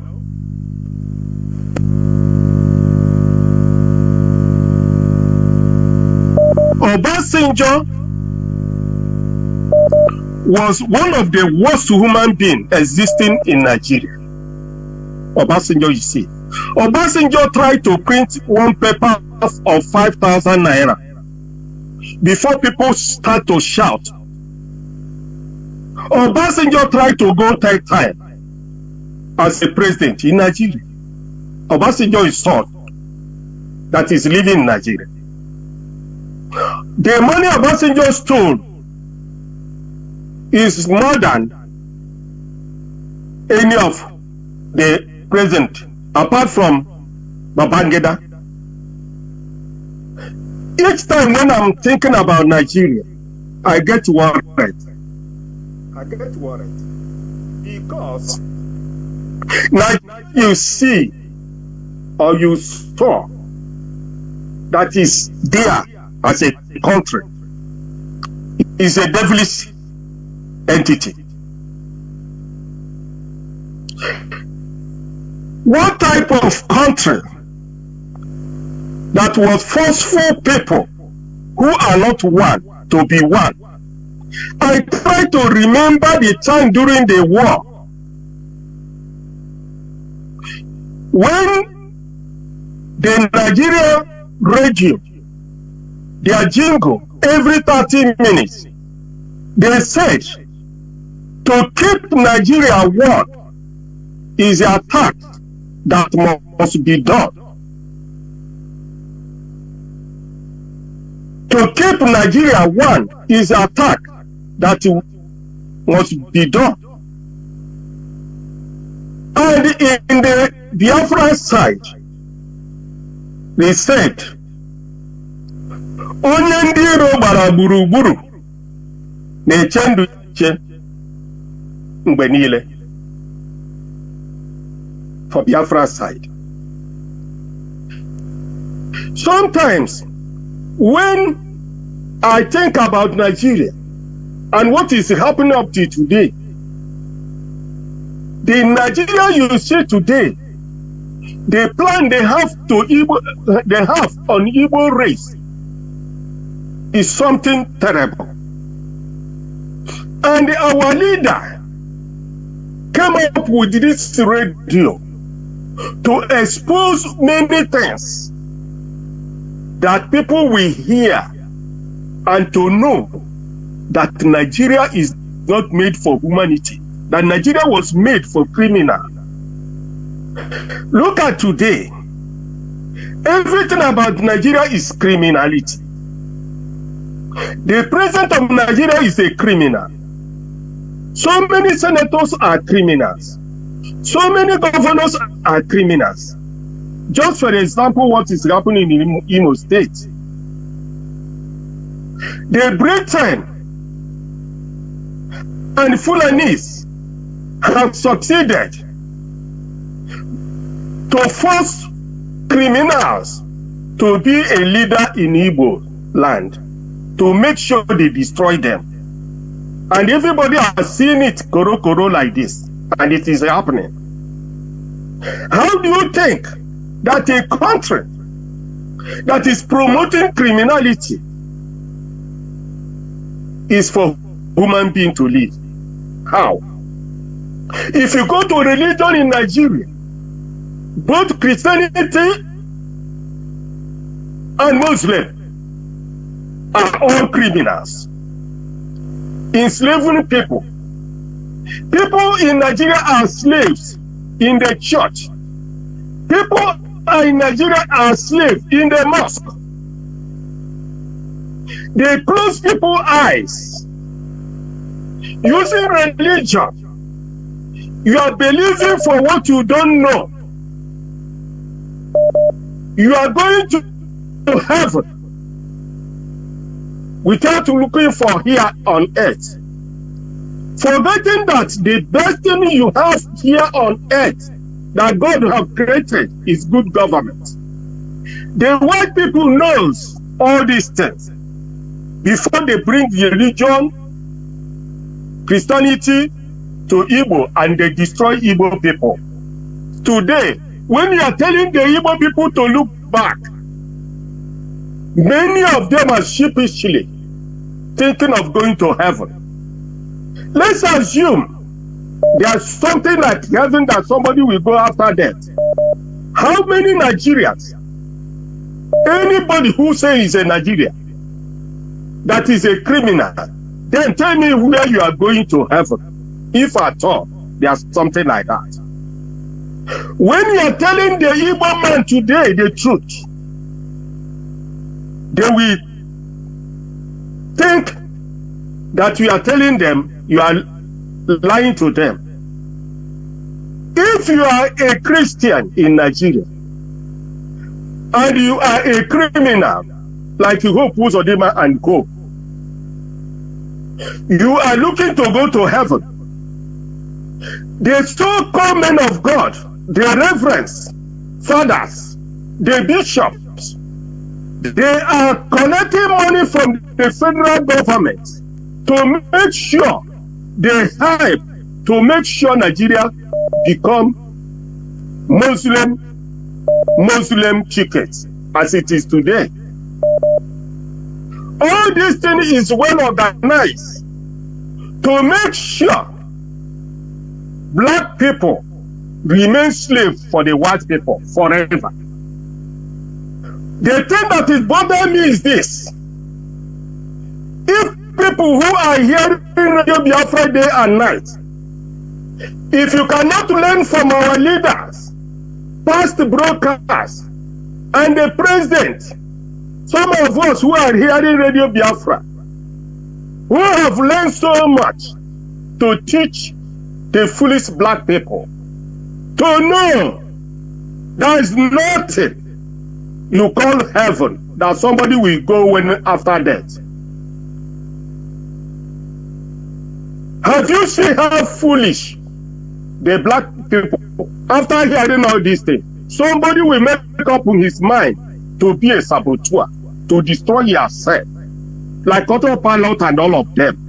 Do you know that white people who have heard our leader preaching on this radio, and they are hearing the same black people who are fighting to remain slaves in the name of saboteur, you are worthless as a black man in the foreign country. They don't have regard to you. This clip you are playing now, Mazi Jonathan. If you listen to that very clip very well, black people are shameless. Black people has no sense of reason. After hearing from Radio Biafra what our leader has been saying on this radio, you will see black man working very hard to destroy this movement, like autopilot, like Nene Anya, like Kanu Takanu, like Aloye Jimako. All of you, God will punish all of you. You have done so evil. Satan. There were. You are trying to destroy your future. You are trying to destroy the future of the unborn generation because of money. Tomorrow or after tomorrow you will die and everything will go. You go empty-handed. Mazi, round up. Mazi, thank you very much. Round up. Who are working hard against this movement? There were Mazi, round up. Mazi, round up. People are here waiting, please. But turn this movement. Chukwu will be your strength. Thank you very much, Mas Jonathan. Thank you very much. We must continue. I have callers that are lined up waiting. Caller on that, no, it's gone. Let me see before I bring in. Okay. Mazi, I'm here joined by Mazi Ezekulie. Welcome to the program. Mazi Ezekulie, welcome to the program. Can you hear me? Yes, I can hear you, Mazi Jonathan. Chinedu. There were Mazi. There were no. As I listened to your program this evening, and you touched on so many issues, I want to pick up first and foremost, fellow Biafran. My name is Mazi Ezekulie. The king have arisen. The king have arrived. Ezekuliela, and once Ezekulie Hana. And that means Biafra is here with us. As long as we remain focused and resolute, we must get Biafra. If we cannot get Biafra, then it's better we go and commit suicide, because nothing remains for us. That is the only hope we have for now. Everywhere is blocked against us. The whole world is fighting against us, because they are benefiting. But the time they have benefited have passed. Now it is either they give us Biafra or they keep killing themselves as they are doing now. Because they thought or they think that what is happening to them is just an ordinary thing.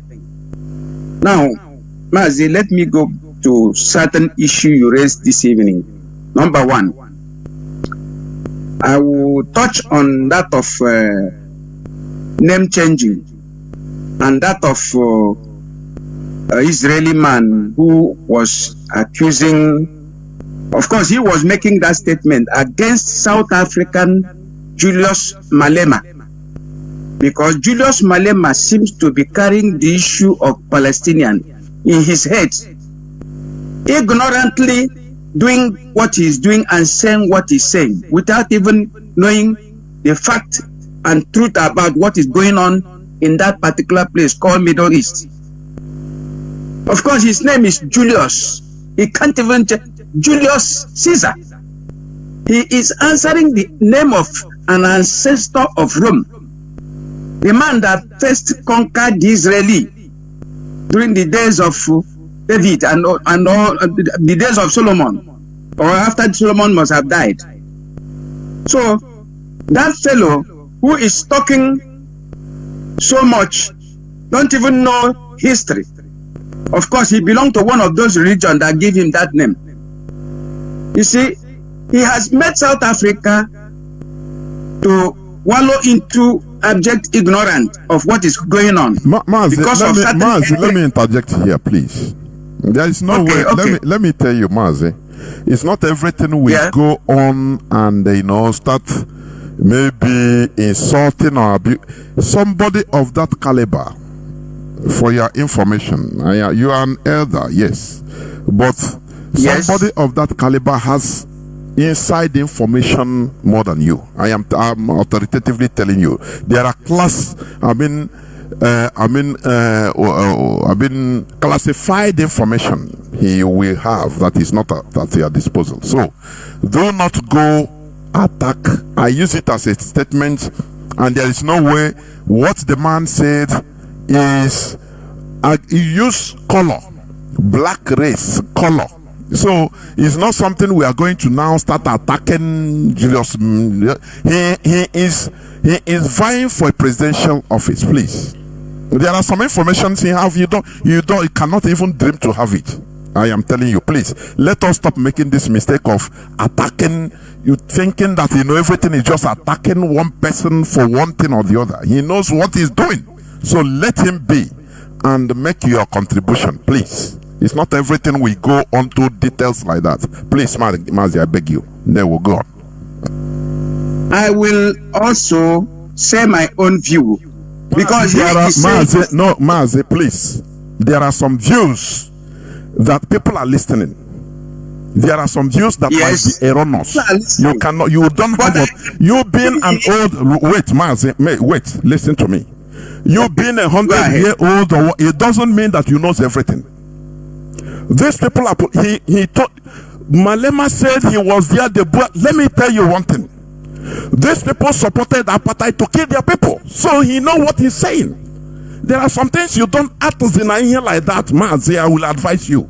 There are things you don't know. Mazi, there are things okay, let me leave that alone. Let me leave that a little. Don't attack individuals. Leave that. Let me advise you leave that. Let me leave that alone. But also remember, there is this very particular thing that happened in our land. The Biafra Civil War that was sponsored, instigated, and financed by Britain.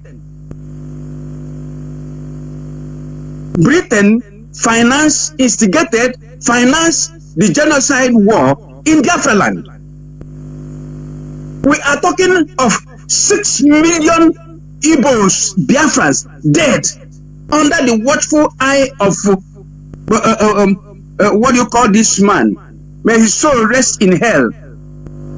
Harold Wilson. He supervised the death of 6 million Igbo people. Just because somebody was supporting apartheid in South Africa. Why is it that the other people problem bothers us more than the problem we have? Why do we disrespect ourselves? We were killed 6 million people, and we don't even do any remembrance of these 6 million people. Any day we want to do remembrance, Nigeria government, Britain will instigate Nigeria government to kill us more. And we don't say anything about it. And we are talking of Julius Malema and apartheid in South Africa. While before the apartheid in South Africa, by 1966 to 70, we have been killed 6 million of, and up to today we are being killed. And we are not saying anything about it. Why are we so like this? Why do we disrespect ourselves? And we are talking that the Israeli was helping in shipping. What of Aton Zeribe, our own brother? He become rich. He become a billionaire. Because when the Israeli company was shipping ammunition to him to ship to Biafra land, Aton Zeribe would divert it to Nigeria. Aton Zeribe, our own brother from Uguta. And Britain knows about this thing I'm saying. Julius Malema may have classified it. He doesn't have any classified information. Mazi, I have told you I will cut you off. I don't entertain. Wait. Mazi, he is talking about the regime in South Africa. But in Mazi, if I tell you something you're supposed to understand. If you continue like that, I'll cut you off. There are things. I never talk about. Wait, Mazi, we shouldn't come on air be exposing insubordination. That is what I can never. Even if you are my father, I don't allow it. I'm a no-nonsense man. For your information. Okay. You understand me? Let me forget that area. No, wait. Listen to me. Listen, let me talk. I handle the microphone. Please, let me talk. All right. There are things. When you go in, I never talk about Julius Malema or what I talk about, what the man said. Of which I said even the man is right, because I use it as an example for productivity. We lack productivity. Why then are you going to something that you don't even know about? There are things you don't know about, Mazi. I am authoritatively telling you, it's not everything we shall expose. Even their information, it doesn't matter. You fought the civil war, you fought it on your own level. You are not a major general, Mazi. We respect each other. No. But wait, listen, let me talk to you, please. Because you're talking to people on air. We need to imbibe discipline. We don't need any sentiment.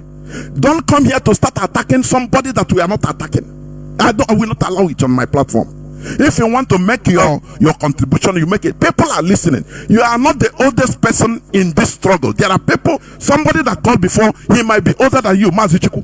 He might be older than you. So let us not use any excuse. You see me, I don't have no friend. Everybody is my friend, and I don't have any friend. Once he comes to this struggle, you understand? So when I tell you, please don't go that side. Don't use the idea and enter into that side. I'm at alert. Please, I beg you. All right. I beg you. Okay.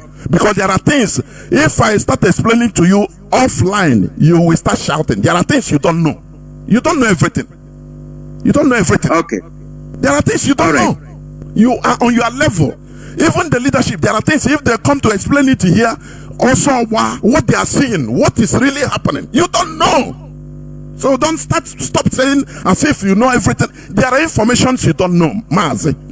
And when it is, if a broadcaster, a hoster, like if I tell you, Mazi, don't go that side, you respectfully, you should understand. We have been doing program. You say, okay, sorry, you go another level. But when you continue like this, that is why I can answer you specifically. That is how I am. Please, Mazi, I'm sorry. Okay, go on. Can I go ahead? On other issue? Yes, go ahead. Go ahead. Okay, another issue that is bordering on black man, like you mentioned about Abacha, that happens to be one of the best military government then.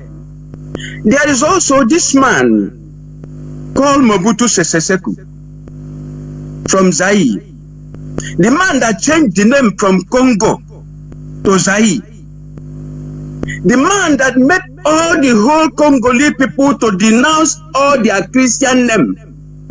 And he started by denouncing his own name, Joseph. You see what that man did? And after doing all these things, trying to stabilize the country for 30-something years, they went and raised up, the West went and raised up a man called Laurent Kabila. They sponsored him. He fought from Bush to the capital. At the end of the day, Mobutu Sese Seko was overthrown. The first thing he was asked to do is to change the name of Zaire, which Mobutu Sese Seko have already changed from Congo to Zaire. He now changed it back to Congo again. After having done that, what happens to him? He was immediately overthrown, because that's exactly what the West wanted that moment. He has done what they wanted, because remember, King Leopold of Belgium was the one that owns that particular land. He called it Congo Belgium. So there is a document behind that name, Congo. And once that name was revised back after something years, they killed Laurent Kabila and replaced him with his son called Joseph Kabila. You see how the West work with their interests. So the West are after their interests. They are not after our well-being or after anything.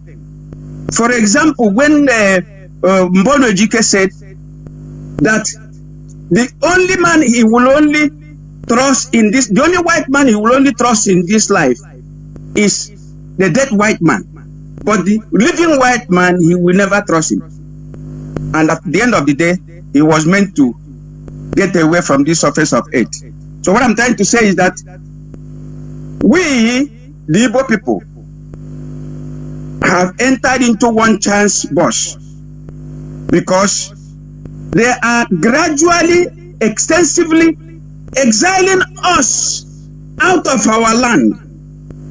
What happened to the Jewish people will eventually happen to us in the next 1,000 years to come, because it's a very long time program. They are programming us. Everyone you talk to now in Nigeria is trying to get out of the land. Look at all our elders are all in America. and all part of European country, enjoying themselves. The same thing happened. The death of the Jewish people happened because they were exiled in numbers by Constantine and by some Roman empires, and that ruled that time. They were all exiled and the land given to another people. But our own is done systematically, extensively, that even the elders that are supposed to be the custodians of our culture and the tradition are all in America dancing. Some are even building old villages in certain area in Houston, calling the white people to come and see how they live in their own place. So it is a program of 1,000 years. If we are not careful, if we write this thing down today, those people that will be living in the next 1,000 years will see that what happened to us in the next 1,000 years have been programmed today. So we have to be very careful and have to be resolute in fighting for this particular freedom. By all means, we need to have our own country so that our people will start coming home. If we fail in getting Biafra, we are gone as a race. That's my own submission. Thank you, Mazi. There were Mazi. There were. Thank you very much. We must continue.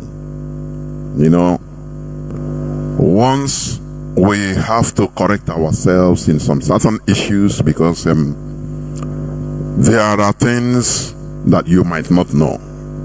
I am telling you. So that is why discipline is very good. Once they say, let us go this way, you say, okay, there is a reason. That is why there is leadership in a structure. Go, you go. Stop, you stop. It's not a bad thing. Caller on signal, please hold on. Let me take this caller on direct line. Caller on direct line, can you hear me? Call on direct line, please.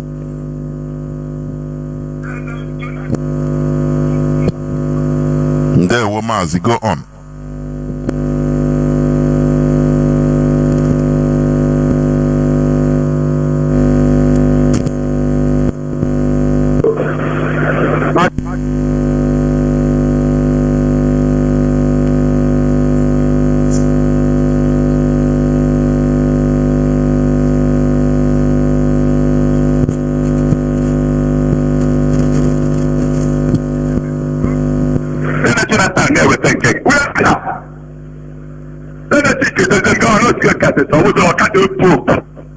What you see today,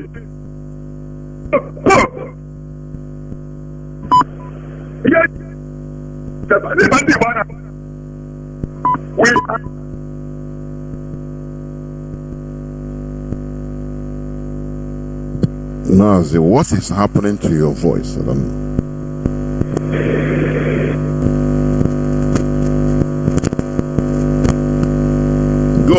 Go on, let me see.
Ndewo Mazi. Ndewo.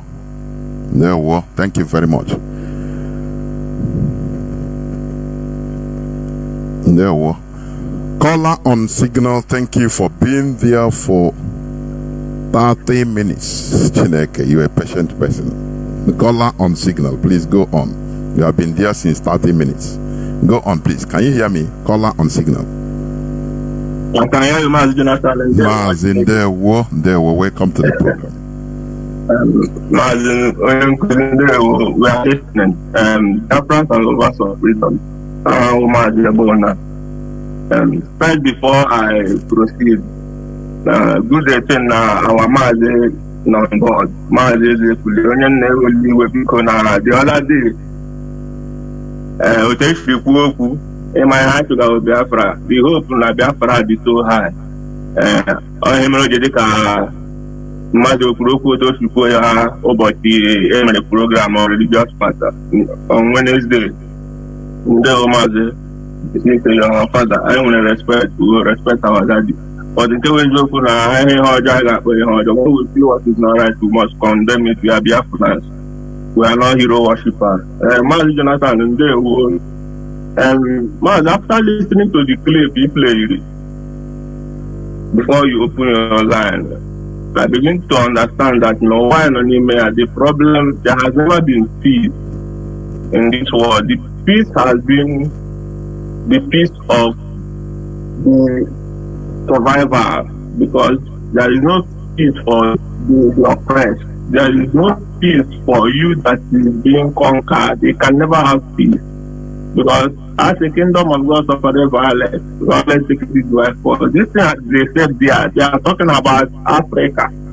Because Africa is that where you find everything that is being made up of life, all the natural resources, human resources, everything you can find in Africa. But my question is, how come from what is being said and what we have known, Africa will place or is the beginning of this war?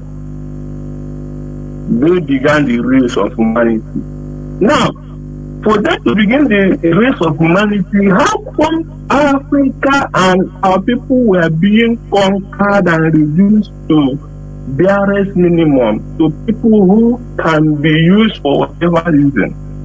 So, but you see, sometimes we begin to invent our anger, make it look as if the Europe are too wicked, and but you know that there has never been a time in this life that is peace. War. I have, even in the Bible you read, war upon war, kingdom upon against kingdom, nations against nations. This has been the history of life. Russia today was one Soviet Union. They were conquered, but now they have regrouped and come back again. Now, an evil man, as a Biafran, would be calling Britain, calling this, whereby the Nigerian you are being cobbled into, Nigeria you are being caged into with your fellow black men from other race, Yoruba race, Fulani, Hausa. These people are holding you up. So when you open your shop in Lagos as an Igbo man, in that market, you are quite number. You are numbered them there. You are the number there. You do your business there. But the few 5, 6, 7, 8, 10 persons can come and overshadow you, threaten you. Even everybody around me, nobody will speak. Tomorrow you begin to call on news for people to come and help you. Who will come and help you as an Igbo man? This is the problem of our people. We lack discipline for ourselves. We lack respect and regard for ourselves. We are the kind of people now that are not adhere to constituted authority. Because as far as I'm concerned, what we are doing in this platform as Radio Biafra, there is no freedom of speech.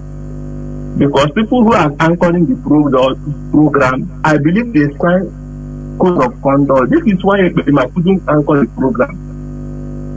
Because he must abide by the rules. So he can't come on air and say whatever he likes. And that is what he wanted to come and be doing. But because the leadership, we are so disciplined with the rules they gave, They stood by it, and he has no choice than to run away and begin to start like a madman that he is. Today, where is he? So our people should understand that now. What is happening in this world, there is nobody that will come and save you. When you say we are being conquered, we are being killed, we are being that, all these people, they did all these things for their own survival and they're still enjoying it. So who are you now that you know that people are killing you to survive? They try everything, but today, do you care? Do our people care? Those people you're talking about, do they care that something happened to them?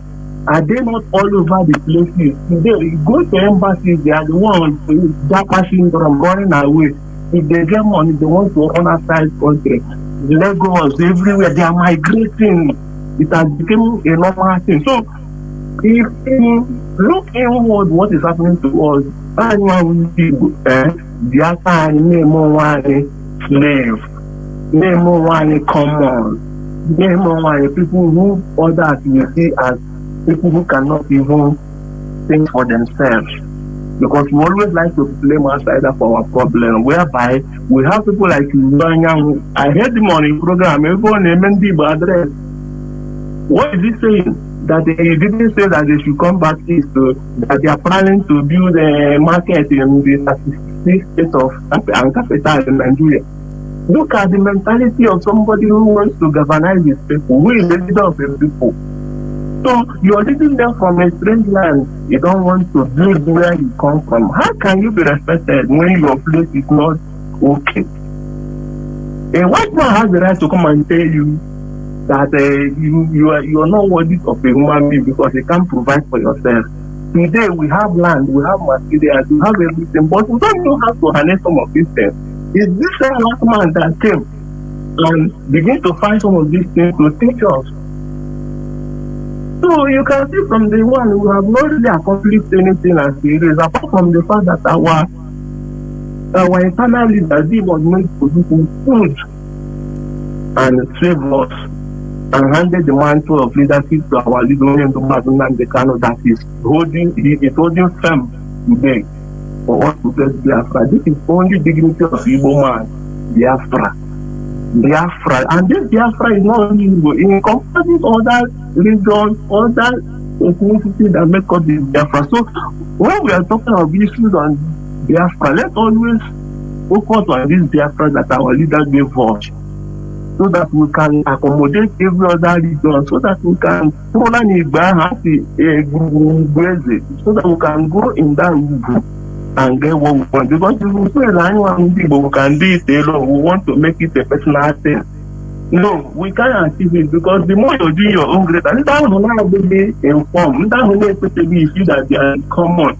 Their own inactions will also be dragging what you're doing that, because it can make an international movement, a diplomatic movement, because you're using the name to go. When you go there, sometimes you see what they're doing in their own end. Those people be using it as a reference. And they don't look at what they're doing from their own end.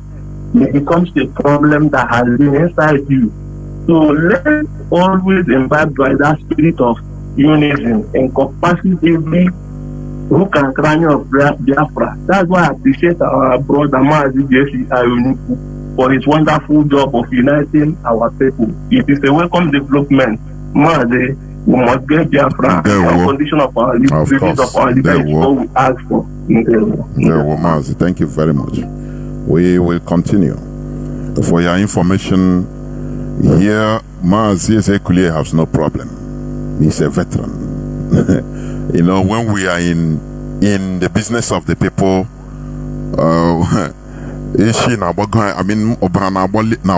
so there is nothing. Like what he apologized, even that day after me and Mazi Ezekulie we talked, he laughed over it. He has no problem. It's not something. He's a hardcore. That I am telling you. So it's not something. There is nothing personal about anything. Please. Caller on. Let me see. Caller on direct line. Can you hear me? Caller on direct line. Yes. Mazi, call. Go on, please. Caller on direct line. Mazi.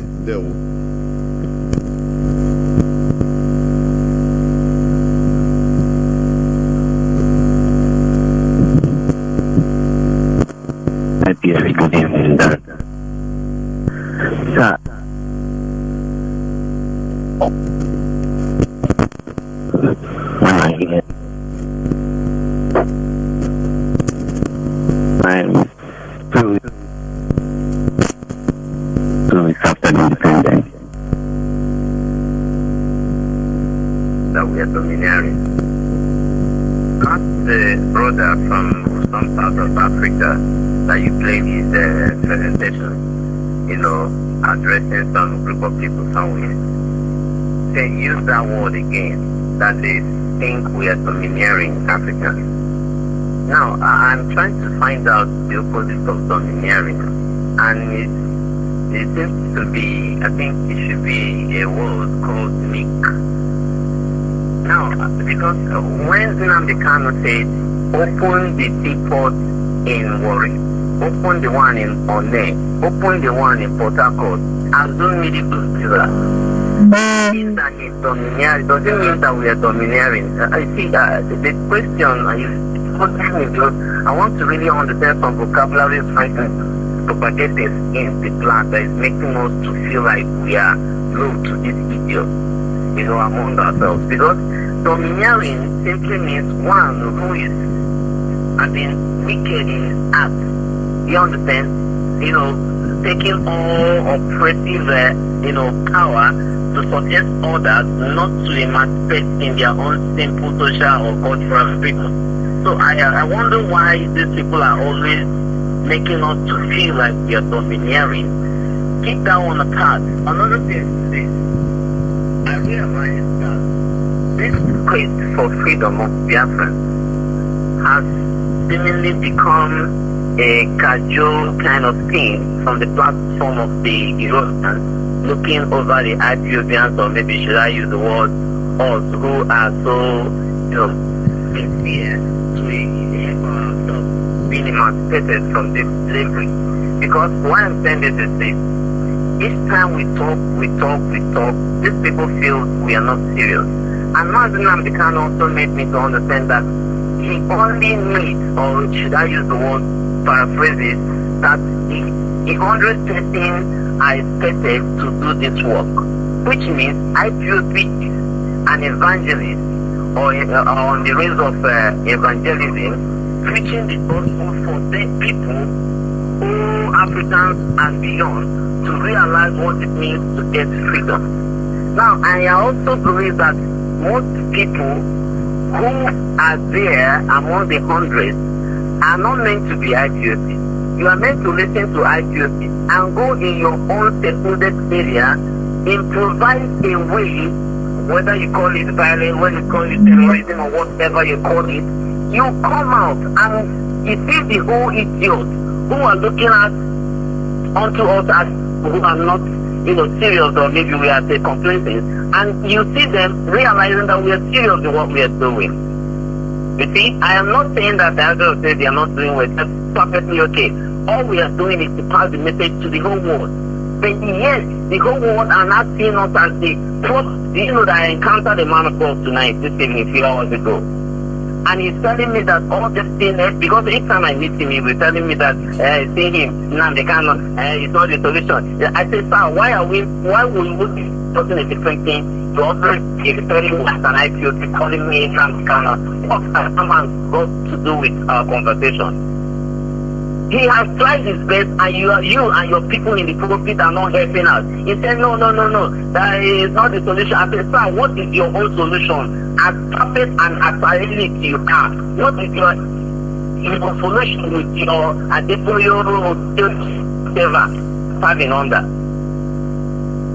So that's everything. You won't want to have any. Say, let me tell you something. I am respecting you because you are an elder man. And also, I'm working for you. Next time you are caught me with this conversation, I will insult you. I don't like that thing. Just stay away from home. If you don't want to sit, you just wait. So, thank you so much, sir. I will have my comment for now. Thank you.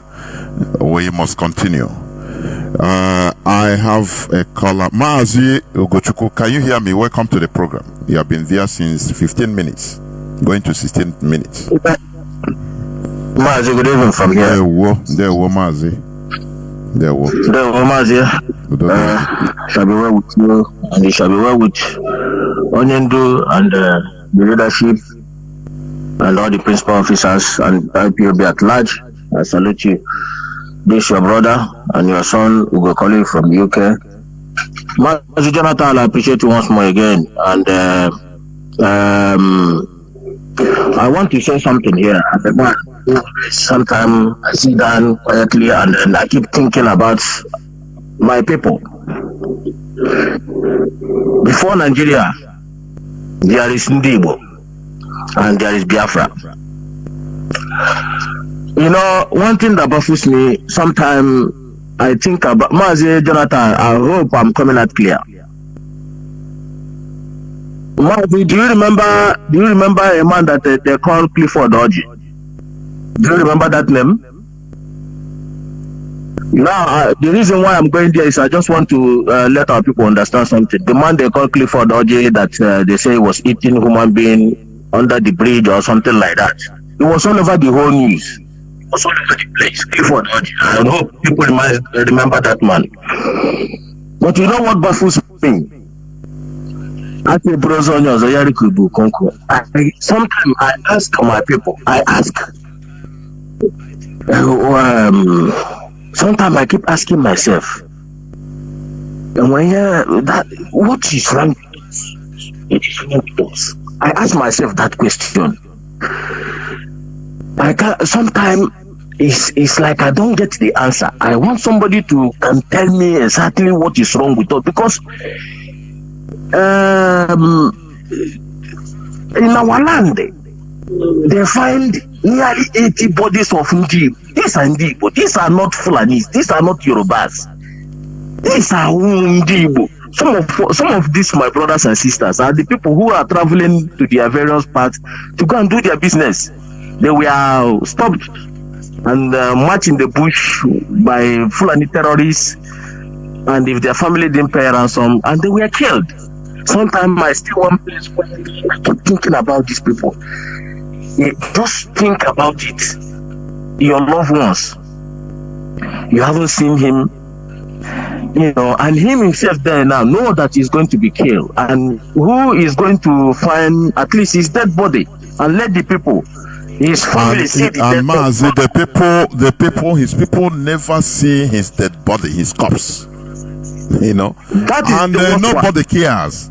Once they recover all those dead bodies, corpses, they don't care to do DNA to match who is who. They don't care. That's Nigeria. The people will live on everlasting trauma. If your loved one dies and you see the dead body, at least it will calm down. It will calm you down. But every time you're expecting, now maybe Ogaronisha, maybe on hostage, maybe that trauma will keep on haunting you until you die, and even those that are coming after. But our people don't care. Mazi, go on, please. Go on. Mazi, I remember when my mom always go to the market of this. There is a trailer market they used to go in during that time in the one far away. I think it's Nohaji or somewhere like that. They always go and buy things. Anytime that woman is not back yet, if I haven't hear their motor, the horn of their motor, I will never go to sleep until that woman return. I'm telling you, if that woman have never returned home, I will never go to sleep until I hear her voice. What baffles me is I keep asking myself, because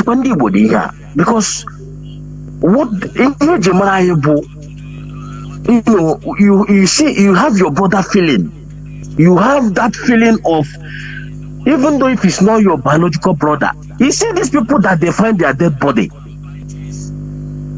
Sometimes I keep asking myself, this is our brothers that travel. If they are not going to Lagos, they are going to Enugu. If they are not going to Enugu, they are going to Aba. If they are not going, they are going their various businesses.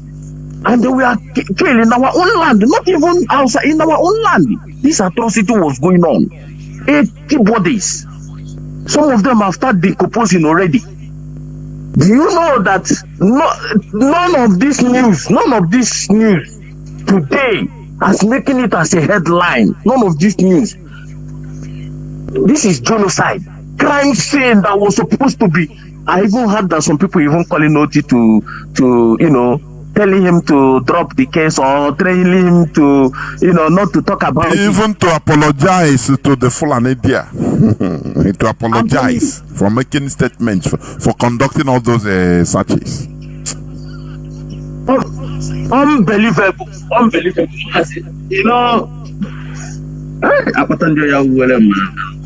I just sometimes I keep asking we are gone as a people. That is what bothers me most. When I stay and we are gone, we are finished. If you think that we are not finished, come here and tell me. I will tell you. The next day I will call and tell you the reason why that I am. I'm telling you the gospel. We are finished. Thank God that the word and the atmosphere and the ghosts and the livings will bear us witness that there is a time IPOB were shouting. There is a time. That is my joy. That is only my joy. There is a time IPOB were shouting. Now on the Igbo, Biafrans, watch what is happening to us. Let's fight together. They call us all manner of name. That is the history will judge us. If we I see there is not unless there is. The only thing I think sometimes is to see if there is only other way. I got this man known as Russia. That's the only way I don't see any help anywhere again. Never. I don't see any. The one that pains me most is that people come here. You call like that our brother called Iwanyang. We have Iwanyang. When you people come here and call these people leaders, I laugh. I cry. I say that our people don't even know what Britain did to us, what is happening to us as a people. If you call these people your leaders, if you said governors, you are just wasting your time. It pains me most because Britain, let me tell you what Britain did. I always said it all the time when I come to radio. I told our people we have no leader. The only leader we have is Mazi. If you live in somebody's country, you can able to write. Some of us are living in Europe for 20 years, 25 years. If you don't know anything about that country, then something is wrong with you. Because what you are seeing in our land, all these people you are seeing in our land, these are British agents. I keep telling our people, Mazi keep telling that the black people when you are talking to them as Onishoji, as a black man, they will never regard you unless they hear it from a white man. That is only what black people is made of. I kept telling our people that from all this all these people are agents of Britain in our land. You know why they are agents, and you know why Britain is afraid?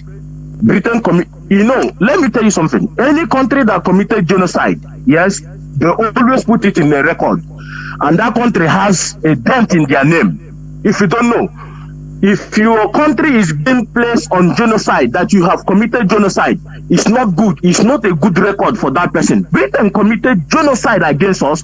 So how they are going to suppress us is to rear all these people you see. These are the people that is suppressing us. These are the people you see. All these governors, all these politicians you see are never your brothers. The only thing that I am asking Fuko Kabiama is to give us the strength to cut off these people in our land. That is the only way. When international community come to speak, look for who they will come to speak. They will come direct to speak to IPOB. We tell them we don't have no leaders. These people you see, after the war, before the war, Britain have planted, and before the war, and after the war, they have planted these people so that these are these people that are going to defend them. Today on our land is defending Britain. Iwanyang is defending Britain. What about the one they call his name that was giving weapon and he was diverting it to Nigeria to kill his own people? They are the people that are defending the atrocity of Britain. Britain does not want this genocide to tag in their name. This is what they are running off. They are running helter-skelter because that's what Mazi can say. Britain thought that they are going to sweep this genocide under the carpet, but they will never, because they know what it is to tag a country genocide. That is why IPOB is here. That is why we are pushing to make sure that we hold Britain responsible for the genocide they commit against our people. We did not do anything. Our only crime is to stay in our own land, and Britain will come and say, you are Nigeria. What is Nigeria today? We don't know. And our people never ask themselves a question. What is our future in Nigeria? Mazi, this is where we leave it to ask our people. Ask yourself. We are looking at Nigeria today, and they said that Igbo man will never rule Nigeria. And you don't ask yourself, what is our future? I keep asking myself, what can you do the future in Nigeria? No good road, no hospital, no industrial, everyththem in our land that we're supposed to sustain as a human being, they cut it off. Even our own railway that we born educate them, build, they remove it. Remove it. None of these people you are calling here are called politicians. You call their name. Now, one happens in there that these people are British agents. In our land, these people don't know that they always plot agents to checkmate you. The same way they know that IPOB is a peaceful organization and they plot infiltrators. Our people don't know. You are praising infiltrator and you say you want Biafra, and infiltrator is there killing you, trying to make international community tag you as a terrorist, and you are praising him, and you don't know that that man is there trying to make you to go to the pit of hell. Mazi, I will leave it here and ask our people. If you wake up in the morning, you ask yourself, what is our future in Nigeria? By the time you keep asking yourself this question, maybe one day you will come out with a good result.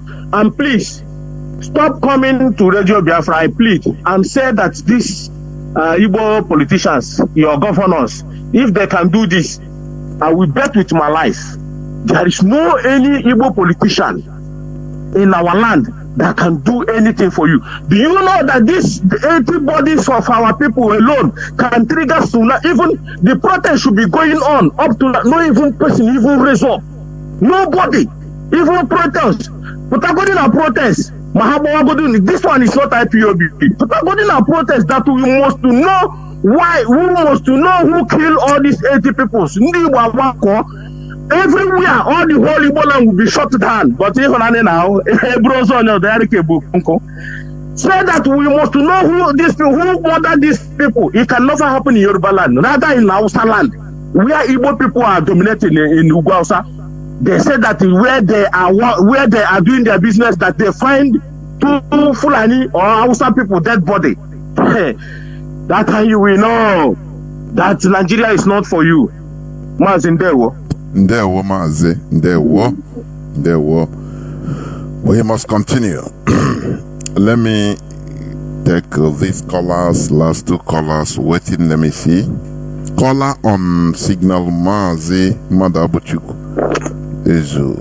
Yes. Ndewo, thank you for holding on. Please.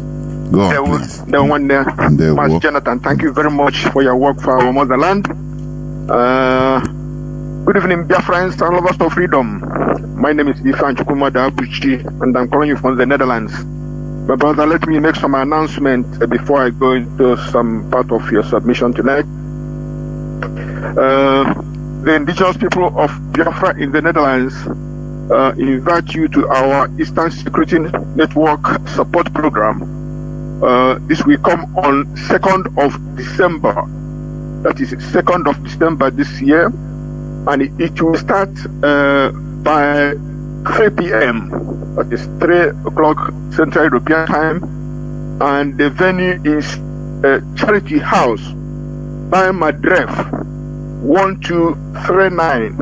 I repeat, venue is Charity House by Madref 1239. Postcode is 1103 Tango X-Ray Amsterdam. Again, the postcode for SatNav is 1103TX Amsterdam. And these are the numbers to call for inquiries or information. Please call +31 68 790 2075. I repeat, +31 687 90 2075. Alternatively, call +31 644 9174. And I repeat, alternatively call +31 644 84 9174. Please come and help in this effort to help our people that are guarding our bushes, so that our mothers and sisters and siblings can go to the farm and come back without ending up in burrow pit or in a mass grave. Please do your bit, and let's say you come million go where you fofo. Thank you, my brother. And yes, I want to touch in the issue of the manipulation of the news by the globalists and our people's inability to discern by reasoning and act accordingly. For example, this issue of fracas started with what is happening in Ukraine and Russia. Our people took one side or the other as if it is their own war. Now this thing in Gaza, to bring Gaza and Israel, our people are taking side as if it is their own war. Of course, you are free, to make your own judgment. But what baffles me in that whole issue is that, like you, my brother Jonathan Ugochukwu said, our people's bodies have been found in thorough pits, that is, pits that have been dug to dispose waste, and our people's bodies and skeletons are being found there. Our people's bodies have mass grave in Imo, in Olu, in Izombe, in Ihiala, in Anambra, all over the place. I bet there are some of it in Enugu and Ebonyi, all over Biafra land. There are graves being found now. And our people are not making the noise they are making in the war and taking side for themselves and their people who have been killed, like that, taking side for either side in the war in the Middle East, or the war in what do you call it, in Eastern Europe by between Russia and Ukraine. So why can people carry other people's problems on their head and forget their own people's death? This is not they maltreated their people. No, their people are dead and they're in mass grave, and they're not talking about it. So, and then I ask myself, what has the Igbo Congress World Igbo Congress? What has the World Igbo Congress that is made up of elite and in diaspora and at home and everywhere? Ohaneze want to champion Igbo cause. What have these groups and other cultural organizations, why are they not saying what happened to these people in the mass graves? Because that is why the APC, the Kabas and the neo-colonials in Britain, that's why they want APC to succeed Buhari, so that they will bury the atrocities of that government. But our people who are the victims, our leaders, so-called in our socio-cultural organizations, and our politicians are not saying what happened to our people, so that they should be saying. So these things IPOB have been saying over the years, that our people have been slaughtered, is true.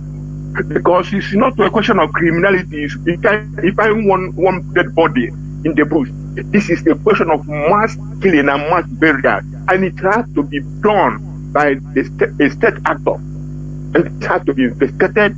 But it baffles me, the living hell out of me, that the powers that be, the elites of our land, the salt and cream of our society, are not up with arms and saying what happened here. I don't believe it. It's unbelievable. But anyway, we continue. I touch a little bit of international politics. Look, our people must learn, like what Madiba Mandela, because I saw that interview you referred to once in your program, Jonathan, where he said, nobody will expect his enemy to be our enemy. So we must learn to play the politics of interest, national interest, not national interest. a policy of national interest, so that we don't block one way because we think we like one person or one country more, and then we block maybe another side who may be even more helpful if we can allow them or show them the same humanity we are showing everybody. So what we must do is to be objective. This thing I'm saying, this thing I'm doing, will it be beneficial to my country, my nation, my motherland, Biafra? And that is it. No other sentiment. We guide our statements, our comments, and our writings so that we don't antagonize anybody who hasn't done anything to us in favor of somebody who may not even want us to exist because of whatever reason, or don't even know that we exist. And so, coming to one other thing you said, my brother, in your submission, why is the brand of Christianity practiced in Nigeria, and most especially, I mean, in Africa altogether, but most especially in Nigeria, why is it different from other places, religious practice, other places like in Europe and America and in the East? Why? You see religious practitioners, liars and deceivers of our people everywhere. So some people are lying to our people in the name of miracles and prophecies. They are having estates, having private jets and exotic cars, living in untold opulence, wealthy life they are living. Of course, it is favorable to them. For the liars and the cheaters, I mean, it is favorable to them. But is this good for our people collectively, both in short time and in long time? So what we are saying here, this Radio Biafra, for all the while I started listening to it, it is a place where you are told the naked truth, to use your mind and your senses to say, this is good for my people and my country, Biafra, and this is a deceit, this is misleading to our people. We're not,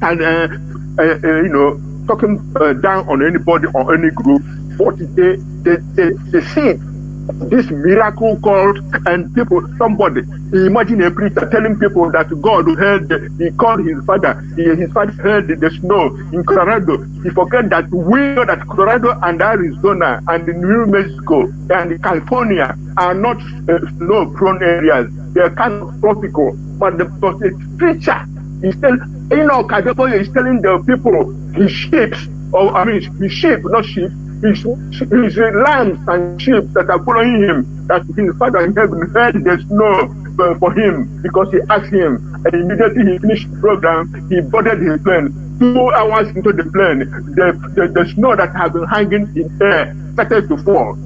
Are these not lies? Somebody who says that if you don't say that you cannot make heaven, is not lie and deceit to make money. So when we are saying it here, we are not against anybody. We must tell our people, both Biafrans and Nigerians and Africans, we must tell them the truth, because this is a radio of renaissance, a rebirth of Africans and Biafrans all together. God bless Biafra, my brother. Good night. There were Mazi. There were caller on WhatsApp. You are the last caller. Caller on WhatsApp. Welcome to the program. Go on, Mazi. Caller on WhatsApp. Please go. You are the last caller. Caller on WhatsApp. Can you hear me? Please go on. Professor Jonathan, thank you for taking my call. There were Mazi. Please Can you hear me, Professor? Mazi, the whole world is hearing you. Please go on. Okay. Thank you for taking my call. Speaking to a brother who's in the scavenger from Africa Sud, South Africa. I greet my leader, Mazi, the kind of prisoner of conscience, who set up this Radio Biafra, a citadel of law and spirituality to educate us. And that is what you, Professor Jonathan, is doing here. You know, people don't know the benefit of we are getting. We listen to Radio Biafra 24 hours. Even the only way I don't listen. The only time I don't listen to Radio Biafra is when I'm sleeping. I sleep with the voice anyway. So the reason why I'm saying it is enlightenment. Let me give you, for example, of what enlightenment do. You are teaching us in Radio Biafra here. Let me refresh all Biafrans their mind and what happens last time Radio Biafra, hosted by Professor Jonathan here, co-hosted our sister Miriam T. Our late sister, beloved late sister. May her soul rest in peace.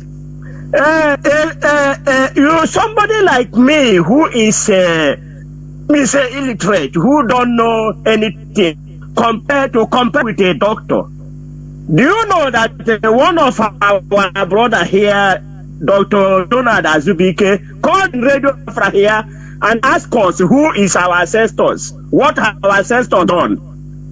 So if somebody like that can ask such a question, what did you expect somebody like me to ask? A doctor who is even in overseas in Europe, we ask how our ancestors look, what have our ancestors done, what you understand those things?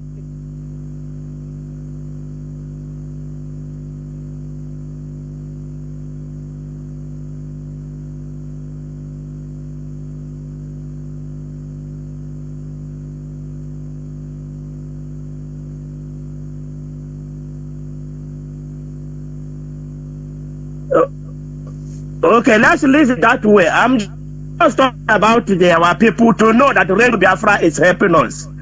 And when Radio Biafra is helping us, when we are making statement here, we are learning. And the person who co-hosting the Radio Biafra is also learning a benefit to both of all of us.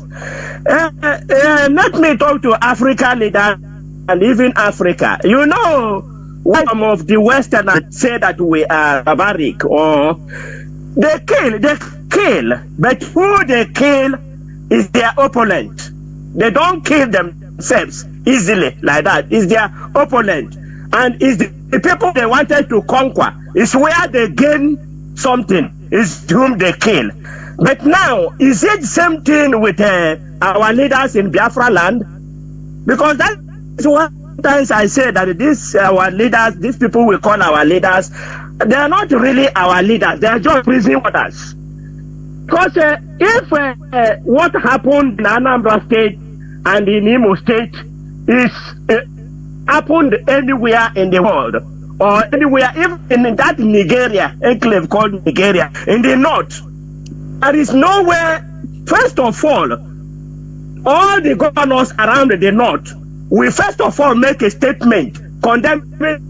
After condemning it, you see one party there rising up to impeach all the sitting governors there. They are not impeaching that they will succeed or they will go, but at least to let them punch them so that they can really say exactly what happened. Because the way I'm seeing all those things that happen, they are doing the inquiry, all those things, I see all of them as partner in this business. They are partner in crime. Because if to say now they are serious about it, or all the political parties in that Biafra land are serious, they wanted to help their people. One of the political party in that chamber or in that house of rep or anything will raise up a motion calling both Soludo and even though they are who instituted the commission, but they are the present government.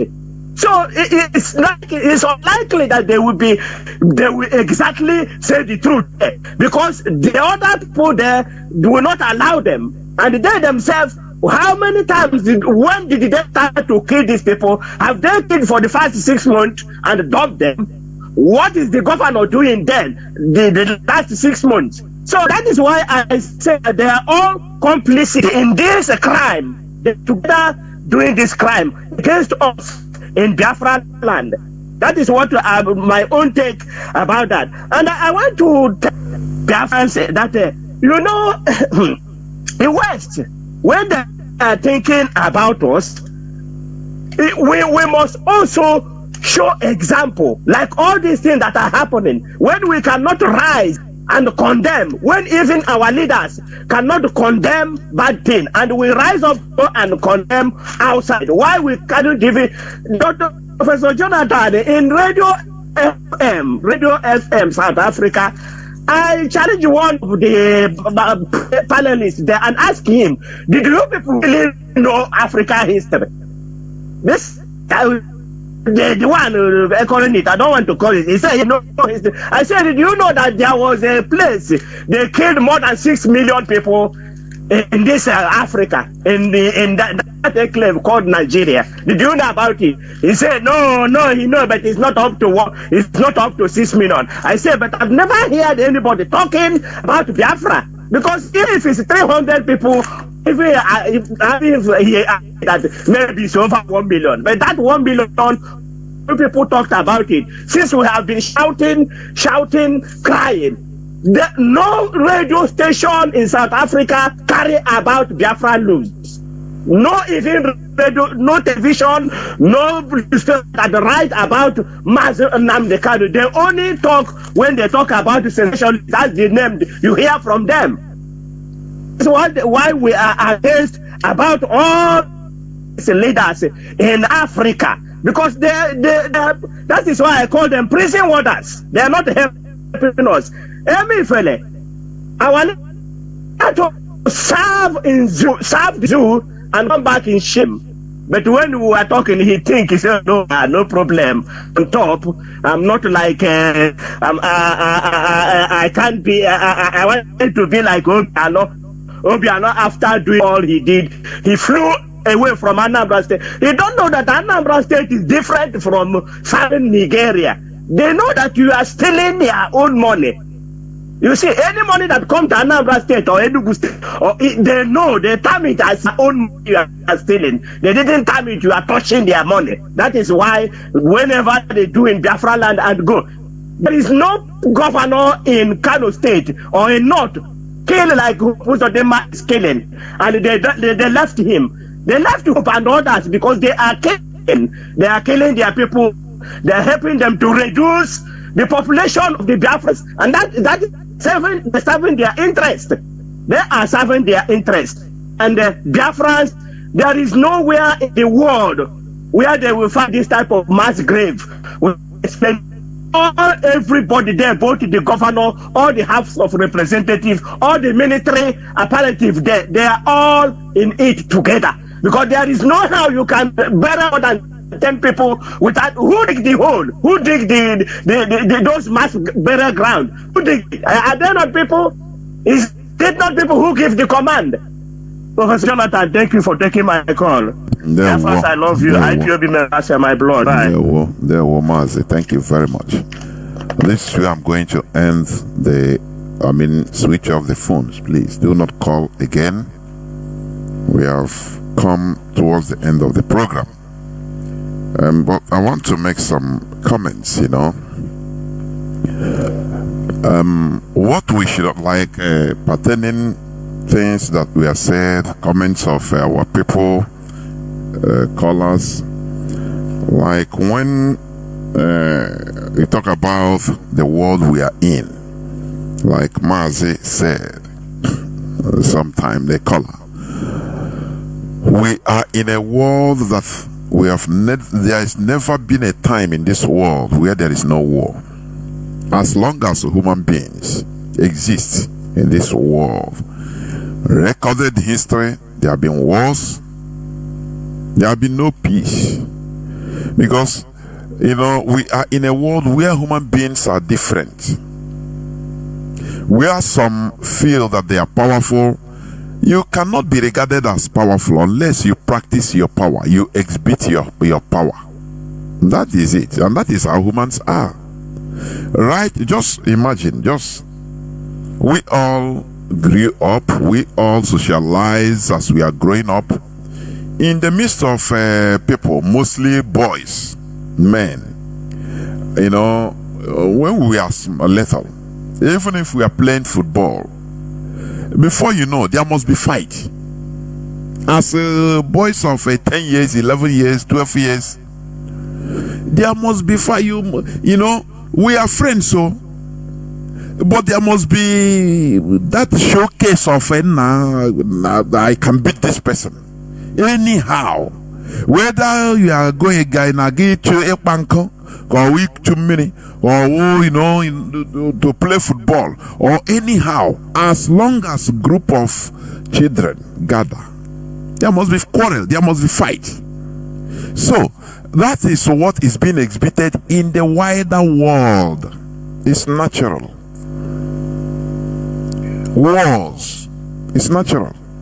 When a country is powerful, they have to exhibit their powerfulness by invading another country or causing problem or trying to cheat another country through business. Maybe they buying and selling through economy. They want to cheat, and that country, that's if he says no, they will enforce it with their power. You see, Persia, there was a time it was a time of Persia. Persia today is Iraq. They had powerful kingdoms that conquered many parts of the world. But today, they are no more the ruling class of the world. America you are seeing today is a new world. They just formed the new. That is why it was called New World.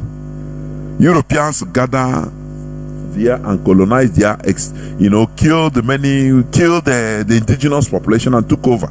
From there, the Europeans that killed the people became colonies. Now they want to remove themselves from the umbilical cord of mainland Europe, from Britain. And the war burst out. If you say there will be no war, which means you don't want to fight war, you don't want to fight, you will be at the bottom layer. That's the reality. Be ready to be accepting. Like our people, our ruling class, I should say, Igbo ruling class have accepted just for crumbs.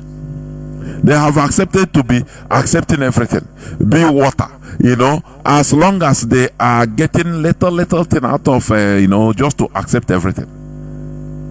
You understand? That is how the world is. Now you have to persevere. Yes, like when you in a place, in a farm, you see how weeds, how plants grow. They pierce the ground, fighting for survival. It's nature. That is how things are. If you say there is no place, there is no time in history of the world that there is peace, absolute peace everywhere. No. Either one person, one country, or one empire wants to conquer and become the greatest, take everything. That is how the world is. You understand? So, in order to live in this world, you have to fight. Use your brain, use your physical might as a people. That is the fight we are doing. Freedom fighting is a fight, though it is Auche now. As we are doing it, because we are fighting with monsters, so we have to use our brain. That is what we are doing. And Mazi that said, I've talked about what I played about, the guy said domineering. In the context he used black people or black as domineering. Yes, you can, a black person, a black man and black woman, we meet together, have intercourse, and can bond the ability to bond a white person. You can call him an albino, he's a white person. That is why it is called domineering. But two white people, white man, white woman, can never bond a black child. It's not done. So you see that the black color, that is, I want to explain to you the context, because I see it that you are using the context of maybe the Fulani calling us, that Igbos are domineering. No, this is a different context altogether, and that is reality. Black color is the origin of all colors. You can get all colors in black color. That is the reality. So we are the human being, come from humus, that is black. The black fertile land, humus soil. That is what he was trying to explain. So we are the original people. These other people came from us, and that is anthropologically correct. It's a fact. So don't see it through the point of the domineering they are referring to us as Igbos. No, it is not that. And another thing also I want to address before I close. One of our brothers that also talked about Mazi, our character, the characters of Igbo people. Yes, human beings can be recreated. For your information, their nomenclature could be changed as long as languages could be changed. You see, we twisted English language. Now we join, we call it pidgin. That is creation. We recreated the language. The same way human being, the character, the nomenclature could be changed through different ways, through different factors. I mean, owing to different factors, I should say. The system can recreate a human being. That is it. The system we are in since 1970 to today is recreating us as a people, and that is why we now, because they made us to see sabotage as a profession. We idolize the saboteurs. Because after the war, they put saboteurs on top of us, imposed them on top of us. And they are the people that had the money. They are people that commands. So, the war we fought, it had a very negative effect on us. The way things ended. Now, people that fought against us, they impose them. They show us that, look, sabotage pays. You understand? They became wealthy people immediately after the war. Whereas the genuine people that suffered, they were suffering, hustling for food, hustling for anything. But the people like Nnaemwodu, they gave them back, returned their father's money, complete, and added more. Because he sabotaged the father, or they sabotaged this Biafra struggle. So people now are started seeing that, look, okay, for you to be rich, for you to make it as a new Nigerian, because we become converted to new Nigerians, newborn Nigerians.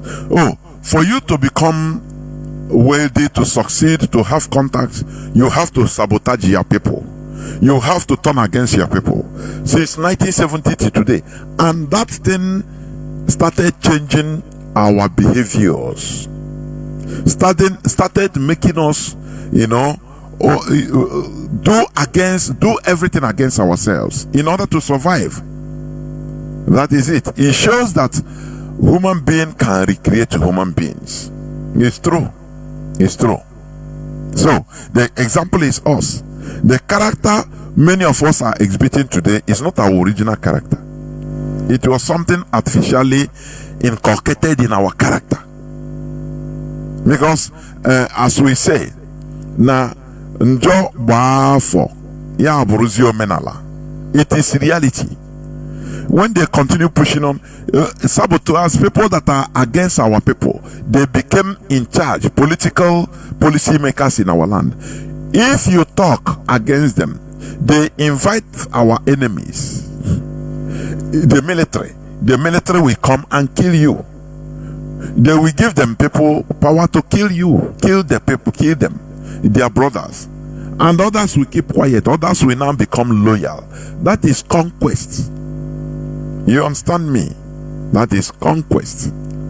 And now they push, they make sure that this religion now enters into full swing in our lives. They push us, they dealt with us from every angle. I say all angles they dealt with us. But we thank Chukwu Okeabiama because this is the era of opening eyes. What Mazi Nnamdi Kanu started, we must never allow it to see rot, to decay. This awakening is the number one thing for us to open our eyes to see our problems. You understand? Once as we are identifying our problems, we are readjusting back to who we are. in order for us now to be organized, because it is through this readjustment, going back to who we are, that will give us the unity we want, unity of purpose, in order to do whatever we are going to do as one people. We should no more be seeing ourselves as this one is unbeliever, this one is this one. No, but as a people. That is the unity we need, and that is what we are pushing for. Thank you for listening. Biafra is our identity. Biafra is our religion. Biafra is who we are. Do not forget that tomorrow there will be this fundraising, United States, by 8 p.m. Biafra time. So all these things will be on live on radio. You understand? And I think it's one Chinedu that will be in charge of it. So tomorrow will not be I will not be on air for our normal religious issues discussions. It will kick off again next Saturday, upper Saturday after tomorrow, please. It will kick off, not even more vehement than before, please, because there lies our major problems, and we will never shy away from it. I advise each and every one of us to focus on what we are doing. Focus on ourselves. Let us have this pity on ourselves instead of focusing on people that are far because of a religious sentiment, because of one thing or the other. Please, let us see ourselves as number one. We are number one first. Priority number one first, please, before any other thing. That is self-preservation. We must do it. Thank you for listening. From me, Mazi Jonathan Chinedu. From here, it is simply good evening. Are going into destruction day by day. We are going into destruction day by day, and nothing will bring us out except we will go our different ways. That is the only way we will, advance as a people. But if you tell me as a Nigeria, or as a pastor, or as a congregation, you are still praying for the well-being of Nigeria, you are still hoping, you are still dreaming of a better Nigeria, you are daydreaming. So there's no better Nigeria. Nothing is coming out of it. So the best thing for us as a people, we are not compatible. We are not the same people, both in religion, both in tradition, both in culture, both in behavior. Economically, we are not the same.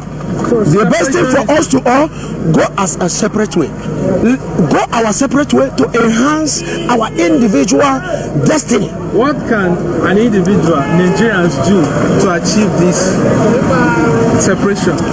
Yes, there are people. Let me tell you, IPOB, they have done a lot. When IPOB as a separate group, they are telling you they want their own separate country. Sorry, you mentioned IPOB. Yes. A video is flying on the internet where the IPOB, the crime they are perpetuating. Some of them, the stolen car, the kidnapping, the killing, the shallow grave. They are stealing cars and, like dismantle the car into. Yes. Are those people IPOB members? Let me tell you, Nigeria is a lawless country. Anybody who is perpetrating evil or perpetrating crime and ascribing it to IPOB is a sick man. The person is sick on the head. IPOB is a sectional group internationally. Everybody, the world knows these people are freedom fighters. So let me tell you something. People have been able to key into this ideology. And when you see them going about their enhancement, you don't begin to tell them that they are criminals, except people who has been able to hijack it.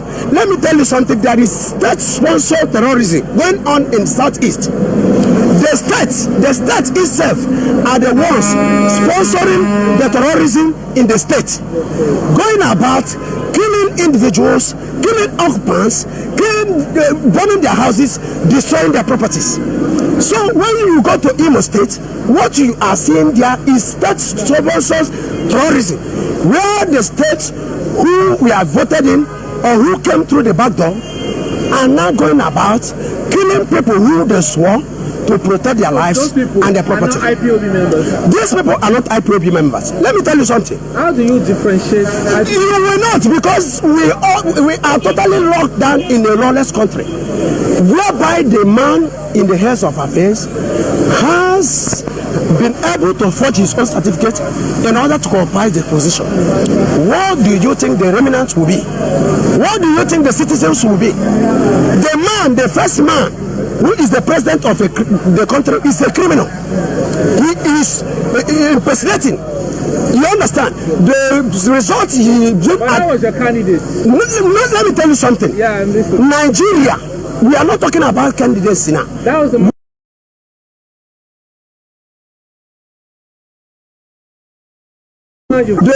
result he did. But that was your candidate. Let me tell you something. Yeah, I'm listening. Nigeria, we are not talking about candidates